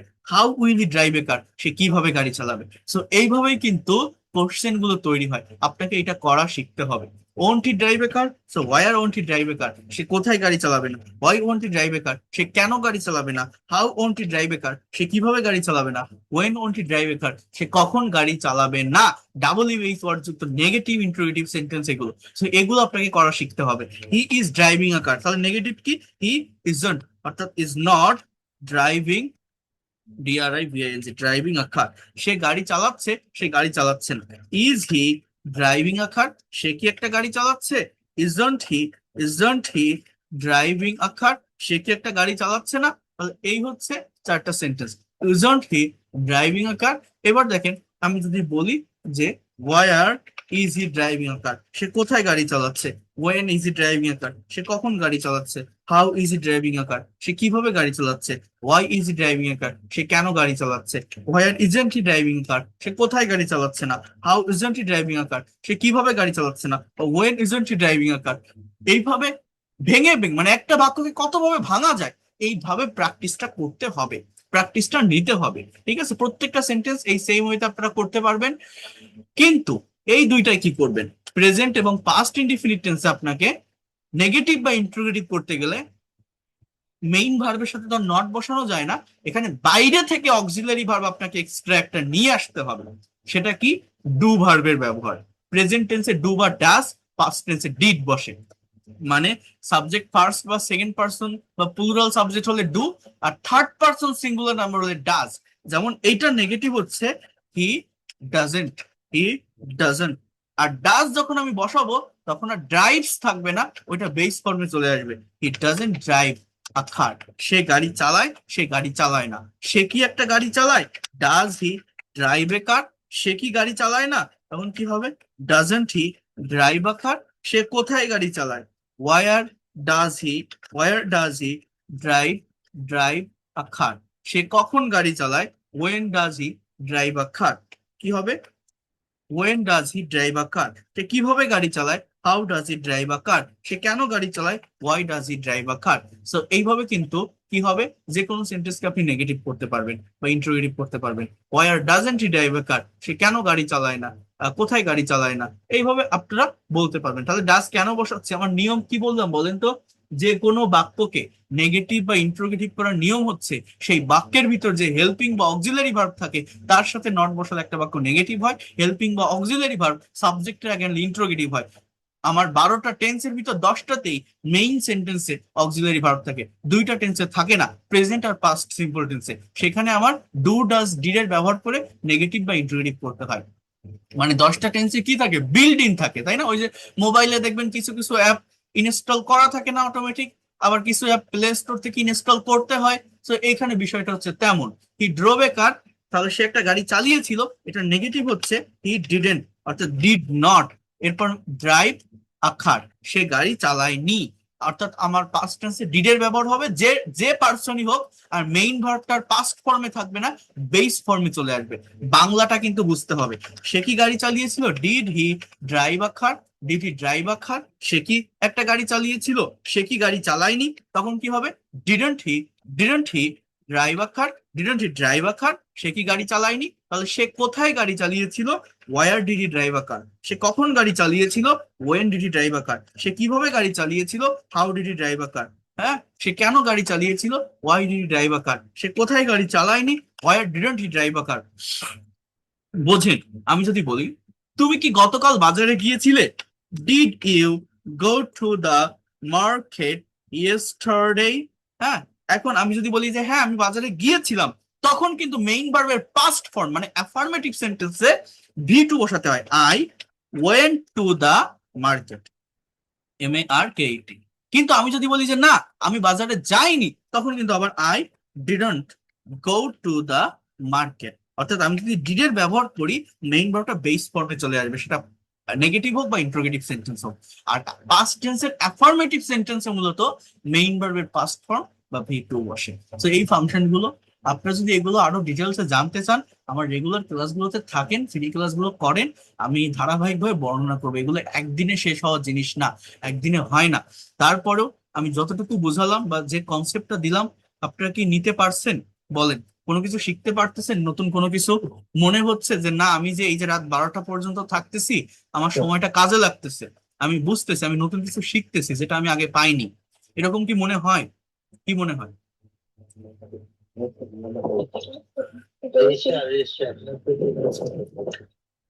দেখেন, দেখেন একটা জিনিস বোঝার চেষ্টা করেন, যে বিষয়টা, এই যে আমি 1.5 ঘন্টা 2 ঘন্টা টাইম চলে যাচ্ছে, তাও আমার শেখানো শেষ হচ্ছে না, আমি এত দ্রুত পড়ায়ও কমপ্লিট করতে পারছি না, সেটা অনেকেই আছেন না যে ইংলিশ শেখার জন্য ফেসবুক পেজ ইউটিউব চ্যানেলের বিভিন্ন ক্লাস দেখেন, অনেক জায়গায় দেখবেন 5 মিনিট 10 মিনিট 15 মিনিটের ছোট ছোট কন্টেন্ট থাকে, এই যে ইংরেজি শেখার জন্য এই এক্সপ্রেশন গুলো শিখে নাও, have a nice day, have a nice sleep. এইভাবে কি সত্যিকার অর্থে ভেবে দেখেন তো ল্যাঙ্গুয়েজ ডেভেলপ করা যায়? আমি এত ডিটেলসে পড়াই, এত অরিজিন থেকে শুরু করেও 2 ঘন্টা ধরে লাইভ ক্লাসে তো শেষ করে পারছি না, সেখানে ছোট ছোট কন্টেন্ট থেকে মানুষ কতটুকু শিখতে পারে, কি শিখতে পারে? Can you imagine that? Language শিখতে গেলে, আপনাকে প্রফেশনাল জায়গায় আসতে গেলে, এগুলো অবশ্যই এই আমি যেভাবে বলছি, যা দেখাচ্ছি, এই প্র্যাকটিসটা আপনাদের করতে হবে। ঠিক আছে? সো এই হচ্ছে বিষয়। আপনারা এগুলো একটু ধারাবাহিকভাবে প্র্যাকটিস করবেন, নেওয়ার চেষ্টা করবেন। এবার আমি লাস্ট যে পার্টটা সেটা নিয়ে একটু কথা বলবো, আর 5টা মিনিট আপনারা একটু দেন, থাকার চেষ্টা করেন। সেটা হচ্ছে, এই যে সব জায়গায় বারবার বলছি, আমাকে ভার্ব বুঝতে হবে, ভার্ব শিখতে হবে, ভার্ব জানতে হবে, ভার্ব সম্পর্কে কনসেপ্ট রাখতে হবে। এই ভার্ব ডেভেলপ করার একটা ওয়ে আছে, সেটা হচ্ছে আমার যারা পেইড কোর্সের স্টুডেন্ট আছে, তাদেরকে আমি যেভাবে এই ভার্ব গুলো পড়াই, সেটা হচ্ছে আপনি মনে করেন এখান থেকে 10টা ভার্ব আলাদাভাবে সিলেক্ট করলেন, এই 10টা ভার্বকে আমি আলাদা একটা পেজে নিয়ে যাই। এই 10টা ভার্বকে আমি যদি একটু দেখি, এই যে অ্যাকসেপ্ট মানে গ্রহণ করা, অ্যাক্ট মানে আচরণ করা, অ্যাচিভ মানে অর্জন করা, অ্যাডমায়ার মানে প্রশংসা করা, অ্যাডভাইস মানে উপদেশ দেওয়া, অ্যাফেক্ট মানে প্রভাবিত করা, এগ্রি মানে রাজি হওয়া, অ্যামেজ মানে বিস্মিত হওয়া, অ্যামিউজ মানে আনন্দ দেওয়া। এই যে ভার্ব গুলো আছে, এর পাস্ট ফর্ম আছে, পাস্ট পার্টিসিপল, এগুলো হচ্ছে রেগুলার বা উইক ভার্ব। এই এই জন্য এর পাস্ট ফর্ম এবং পাস্ট পার্টিসিপল ফর্ম গুলো সেম। আমি কি করি, আমি আপনাকে এরকম 10টা ভার্ব দিব, সিলেক্টেড ভার্ব, যে ভার্ব গুলো আপনি পড়বেন না, গতানুগতিক ধারায় পড়ে গেলে মনে রাখা সম্ভব না। এই ভার্ব গুলো দিয়ে আপনাকে একটু কাজ করতে হবে। কাজ করলে হবে কি, আপনার রাইটিং ডেভেলপমেন্ট হবে, টেন্স যেটা আপনি পড়ছেন সেগুলো চর্চায় থাকবে, অর্থাৎ খুব ভালো একটা প্র্যাকটিস হয় এখান থেকে। এই ভার্ব গুলো দিয়ে আপনি কয়েকটা বাক্য তৈরি করবেন। বাক্য অর্থাৎ সেন্টেন্স এমন ভাবে তৈরি করবেন, একটার সাথে আরেকটা সেন্টেন্স কানেক্ট থাকে, অর্থাৎ একটা থিমের উপর, যে কোনো একটা থিমের উপর একটা গল্পের মতো করে তৈরি করবেন, যেখানে এই ভার্ব গুলো কমন থাকবে। যে কোনো একটা থিমের উপর এই ভার্ব গুলোকে দিয়ে একটা গল্প তৈরি করবেন, যে কোনো একটা থিমের উপর, আই রিপিট ইট, এই ভার্ব গুলোকে দিয়ে একটা গল্প তৈরি করবেন। গল্পটা মিলানোর জন্য একটার সাথে আরেকটা সেন্টেন্স কানেক্ট করার জন্য যদি বাইরে থেকে দুই একটা ভার্ব নিয়ে আসার প্রয়োজন হয় সেটাও নিয়ে আসবেন, বাট এইটা ব্রেনে রাখবেন যে এই ভার্ব গুলোকে আমি কমন রাখবো আমার একটা গল্পের ভিতর। যেমন মনে করেন আমি যদি একটা লিখি, জাস্ট একটা সেন্টেন্স আপনি লেখা শুরু করেন, দেখবেন অটোমেটিক্যালি হয়ে যাবে, আপনি পারবেন। ফর এক্সাম্পল, বয়, অথবা প্রথম বাক্য ওয়ার্ডটা কি আছে, অ্যাকসেপ্ট। আমি বললাম আই, আই মানে কি আমি, এবার একটা ভার্ব নিলাম অ্যাকসেপ্ট, অ্যাকসেপ্টেড, আই অ্যাকসেপ্টেড। এই দুইটা ওয়ার্ডের মানে কি, আমি গ্রহণ করেছিলাম। আমার বোঝেন ভার্ব গুলোকে কিভাবে আমরা প্র্যাকটিস করব। এবার কি গ্রহণ করেছিলাম, I accepted to his proposal. এরকম একটা কথা বললাম যে আমি তার প্রস্তাবটা গ্রহণ করেছিলাম। কার প্রস্তাব বা কি, কিসের কি, আই অ্যাকসেপ্টেড হিজ প্রপোজাল। এবার এইটা মূলত কি আমাকে আগে বুঝতে হবে। অ্যাকসেপ্ট মানে কি, গ্রহণ করা। তো আমি এরকম একটা সেন্টেন্স বললাম।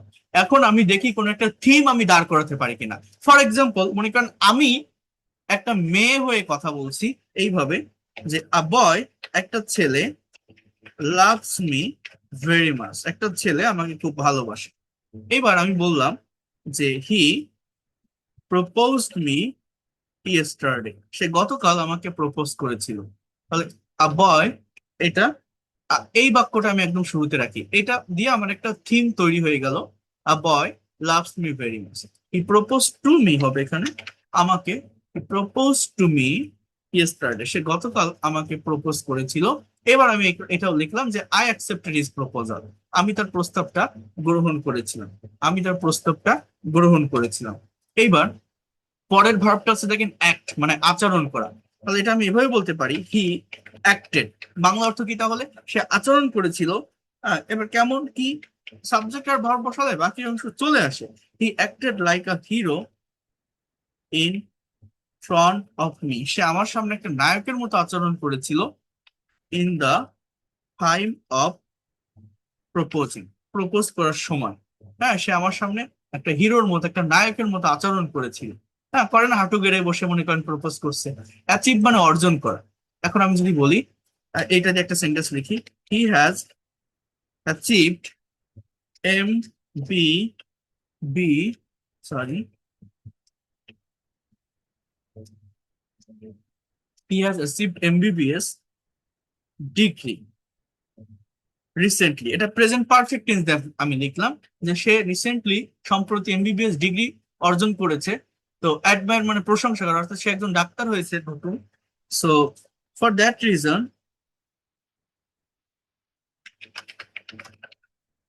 এ কারণে, everyone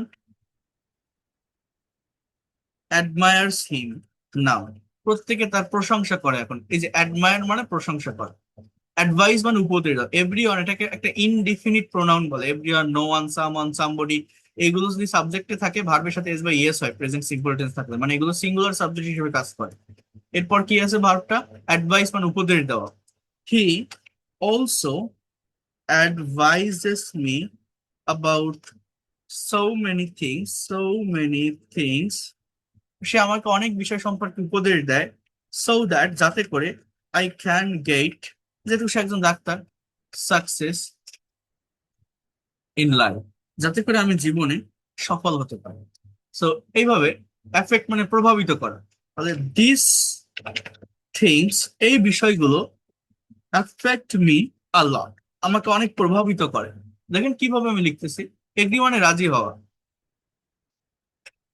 for this reason I agreed his proposal, এসব কারণেই আমি তার প্রস্তাবে রাজি হয়েছি। অ্যামেজ মানে বিস্মিত হওয়া। দেখেন, when I agreed his proposal, he, শেষ করে দিই, amazed and, সে বিস্মিত হয়েছিল, he was amazed, সে বিস্মিত হয়েছিল, and amused me a lot, আমাকে অনেক আনন্দ দিয়েছিল। amused মানে আনন্দ দেওয়া। এই যে ভার্ব গুলোকে আমি ব্যবহার করলাম, একটা এন্ডিং একটা সেন্টেন্স নিয়ে আসি। Now we have taken a decision to marry each other, আমরা এখন একটা সিদ্ধান্ত নিয়েছি একে অন্যকে বিয়ে করার। জাস্ট এরকম। তো এই যে একটা গল্প আমি লিখলাম, এই গল্পটাতে এখানে যে 10টা ভার্ব আছে, এই ভার্ব গুলোকে আমি কমন রেখে গল্পটা লিখলাম। বাইরে থেকে হয়তো দুই একটা ভার্ব নিয়ে আসতে হয়েছে একটার সাথে একটা সেন্টেন্স মিলানোর জন্য। আমি উপরে একটা হেডলাইনও দিতে পারি, for example simple love story. So এইভাবে 10টা 10টা করে ভার্ব নিয়ে যে কোনো থিমের উপর আপনারা যদি স্টোরি রাইটিং করেন, হয়তো একটু সময় দিতে হবে এখানে, বাট এইটা একবার করতে পারলে আমি তো আপনাকে শিখাই দিব কিভাবে করতে হবে। আপনার রাইটিংটা চর্চায় থাকবে, যে টেন্স গুলো আমি শেখাচ্ছি বা শেখাবো সেগুলো প্র্যাকটিসের মধ্যে থাকবে। এতটা প্র্যাকটিক্যাল ওয়েতে আপনারা কেউ কখনোই করেননি, আমি এতটুকু বলতে পারি। ইভেন আপনি ইউটিউব চ্যানেলে হাজারটা ক্লাস চ্যানেল সার্চ দেন ইংলিশে, এইভাবে কেউ দেখাবে না, কারণ এটা করা অতটা সহজও না। এটা আমি ইনস্ট্যান্টলি যে করছি, এটা তো আমার ব্রেনটাকে খাটাতে হচ্ছে, এখানে আমার ব্রেনটাকে অ্যাপ্লাই করতে হচ্ছে। এটা তো কোনো মুখস্থ করা জিনিস না, বা এটা কোনো আহ, আহ, লেখা টপিক না যে আমি পড়তেছি জাস্ট আপনাদের সামনে। এটা ক্রিয়েটিভ ওয়েতে করতে হবে, আপনাকেও সেটা করতে হবে। সো এটা টাইমের ব্যাপার। বাট এটা যদি কেউ একবার করতে পারেন, আপনি 10 দিন বা 20 দিনে এক্সারসাইজটা করেন, আপনার ফ্রি হ্যান্ড রাইটিং এ ডেভেলপমেন্ট হবে। যে ভার্ব গুলোকে একবার আপনি ব্যবহার করবেন, আপনি নিজে করে দেখবেন, আর কোনোদিন সে ভার্ব গুলোকে ভুলবেন না। সারা জীবন আপনি ইউজ করতে পারবেন, নিজের ভিতরে একটা প্লেজার কাজ করবে, একটা কনফিডেন্ট কাজ করবে। এবং আমি আপনাকে শিখাই দিব এগুলো কিভাবে করতে হবে। তো এইভাবে করতে পারলে সত্যিকার অর্থে এই ভার্ব গুলোকে ডেভেলপ করা যায়। হয়তো সময় একটু দিতে হয়, বাট এটা অনেক বেনিফিটেড একটা ওয়ে ভার্বের ভোকাবুলারি গুলো মুখস্থ করা বা ডেভেলপ করা। আমার কথা কি কেউ বুঝতে পারছেন? আমি কি এটা বোঝাতে পারলাম আপনাদের? ক্লিয়ার? স্যার হ্যাঁ স্যার খুব সুন্দর বলেছেন স্যার। সো এইটাই হচ্ছে ধন্যবাদ clear sir thank you. Language develop করার অ্যাকচুয়াল ওয়ে। ল্যাঙ্গুয়েজ ডেভেলপ করা, যদি ক্লাসটা ভালো লাগে আমাকে একটা ভালো কমেন্ট করবেন, জানাবেন। এটা আমার আমার জায়গা থেকে, আমার এই যে এতটা পরিশ্রম করছি, 2 ঘন্টা ধরে ক্লাস নিচ্ছি, 12টা বেজে গেছে অলরেডি, আপনারা এখনো পর্যন্ত এতগুলো মানুষ আমার সাথে আসেন, ক্লাস করছেন, অনেক ধন্যবাদ। তো যেটা বলছি, ভালো লাগলে একটা ভালো কমেন্ট করবেন, জানাবেন যে ক্লাসটা কেমন লাগছে, বাংলায় লিখবেন, ডিটেলসে লিখবেন। আমি পড়ি, এটা আমার ভালো লাগে। সো যে কথাগুলো আমি বলছি সেটা হচ্ছে, আপনারা আহ, এই পিডিএফটা ভার্বের যে ফর্মেট, এই পিডিএফটা আমি পাঠিয়ে দিব। আপনারা চেষ্টা করবেন নতুন কয়েকটা ভার্ব দিয়ে এইভাবে একটা গল্প নিজের মতো করে তৈরি করা। আর টেন্স যেটা দেখালাম, ওভারঅল সবকিছু তো দেখালাম, আমি এগুলো ভেঙে ভেঙে আলাদা আলাদা করে প্র্যাকটিস করাবো। আগামীকাল সেম টাইমে রাত 10টায় জয়েন করবেন। আর আরেকটা কথা বলি, যারা এখনো পর্যন্ত, যদি আপনি মনে করেন যে আমি প্রফেশনাল হতে চাই, এক্সপার্ট হতে চাই, আমার এই ব্যাচে সিট হয়তো কালকে বা পরশু দিনের ভিতর সবগুলো বুক হয়ে যাবে, যদি কেউ ভর্তি হতে চান দ্রুত ভর্তি হয়ে যাবেন। আমি এটা বলে রাখলাম যে 1000 টাকা অ্যাডভান্স করেও কিন্তু আপনারা ভর্তি হতে পারবেন, এখানে কোনো সমস্যা নাই। বাকি 1000 টাকা পরবর্তী মাসে দিতে পারবেন। এখানে পার্থক্যটা কি আমি বলি, 2000 টাকা দিয়ে যারা ভর্তি হবেন, যারা টোটাল কোর্স ফিটা কমপ্লিট করবেন, তারা ফুল অ্যাক্সেস পাবেন। ফুল অ্যাক্সেস বলতে কি, আমার যে কোর্স ফিটা 2000 টাকা, এটা 3 মাসের কোর্স আমি বলছি, বাট 3 মাসের থেকে যদি বেশি সময়ও লাগে সেটাও আপনি পাবেন। তো 2000 টাকা কমপ্লিট থাকলে হবে কি, আপনি আমার ল্যাঙ্গুয়েজ ক্লাবের অ্যাক্সেস পাচ্ছেন, মেম্বারশিপ পাচ্ছেন, যেখানে স্পিকিং প্র্যাকটিস হয়, যেটা সারা জীবন আপনি পাবেন। সেখানে আমি আমি যতদিন বেঁচে থাকবো আর কি, মানে আমার গ্রুপ যতদিন থাকবে, আমি যতদিন বেঁচে থাকবো, 2 থেকে 3 বছর 4 বছর আগের স্টুডেন্টরাও এখনো আছে যারা আমার ওই ল্যাঙ্গুয়েজ ক্লাবে প্র্যাকটিস করছে। এই হচ্ছে বিষয়। মানে আপনি 2000 টাকা কমপ্লিট করে, মানে একসাথে দিলে আপনি একসাথে সবকিছুর অ্যাক্সেস পাবেন, আপনার কোনো ঝামেলা থাকবে না। বাট যারা 1000 টাকা পেইড করে ক্লাসটা শুরু করবেন, তাদেরও কোনো সমস্যা নাই। আপনি শুরু করেন, আপনিও সবগুলো ক্লাসের লাইভ ক্লাস করতে পারবেন। পেইড কোর্সের প্রিমিয়াম যে ব্যাচ, সেখানেই আপনাকে আমি ভর্তি করাই নিব। প্রত্যেকটা ক্লাসের রেকর্ড পাচ্ছেন, পিডিএফ ফাইল পাচ্ছেন। আপনার সুবিধা মতো সময় আগামী 1 মাসের ভিতরে বাকি 1000 টাকাটা কমপ্লিট করে দিবেন। তাহলে আপনার আর কোনো সমস্যা থাকবে না, আপনিও সবকিছুর ফুল অ্যাক্সেসটা পাবেন। এই হচ্ছে বিষয়। আহ যারা কোর্সটা করবেন, এটা যে কোনো বয়সে যে কেউ করতে পারবেন। আমি যেটা বললাম, ধারাবাহিক ভাবে ক্লাসগুলো হবে। একদম বেসিক গ্রামারের উপর 10টা ক্লাস থাকবে, মাস্টার্স 10টা ক্লাস, স্পোকেন ইংলিশের উপর 30টা ক্লাস থাকবে, রাইটিং এর উপর 10টা অ্যাডভান্স ক্লাস থাকবে, আর লাস্টের 20টা ক্লাস থাকবে প্র্যাকটিক্যাল কনভারসেশন, ট্রান্সলেশন এবং প্রেজেন্টেশনের উপরে। আপনি যতই দুর্বল হন, যতই ইলিটারেট হন, আপনি আমার কাছে আসেন, আমি আপনাকে প্র্যাকটিস করাবো, আমি আপনাকে শেখাবো। যাদের স্টাডি গ্যাপ আছে, যারা ইংলিশে ভয় পান, বাট শেখার প্রবল ইচ্ছা আছে, কথা বলার ইচ্ছা, আপনি পারবেন প্রফেশনাল হতে। এতটুকু আমি অ্যাসিওর করতে পারি, যদি আমার কথাগুলো শোনেন, রেগুলারিটি মেনটেন করে একটু ক্লাস করেন, আর একটু টাইম দিয়ে প্র্যাকটিস করেন, কেউ আপনাকে আটকাতে পারবে না। আমি সেভাবেই, আপনারা তো দেখছেন আমি কতটা পরিশ্রম করে আমার জায়গা থেকে আমি পড়িয়ে থাকি। তো এই 2টা নাম্বারে নক করবেন, যোগাযোগ করবেন, তাহলে আমি আপনাদেরকে এই 2টা নাম্বারেই বিকাশ বা নগদ আছে, সেন্ড মানি করে জানালে পেইড কোর্সে প্রাইভেট ব্যাচে অ্যাড করে নিব। 019973569570 0938689196. So that's all for today. ভালো থাকবেন সবাই, আল্লাহ হাফেজ, গুড নাইট। আর কোনো কোশ্চেন থাকলে আপনার হোয়াটসঅ্যাপে নক দিন, জানান, করতে পারেন।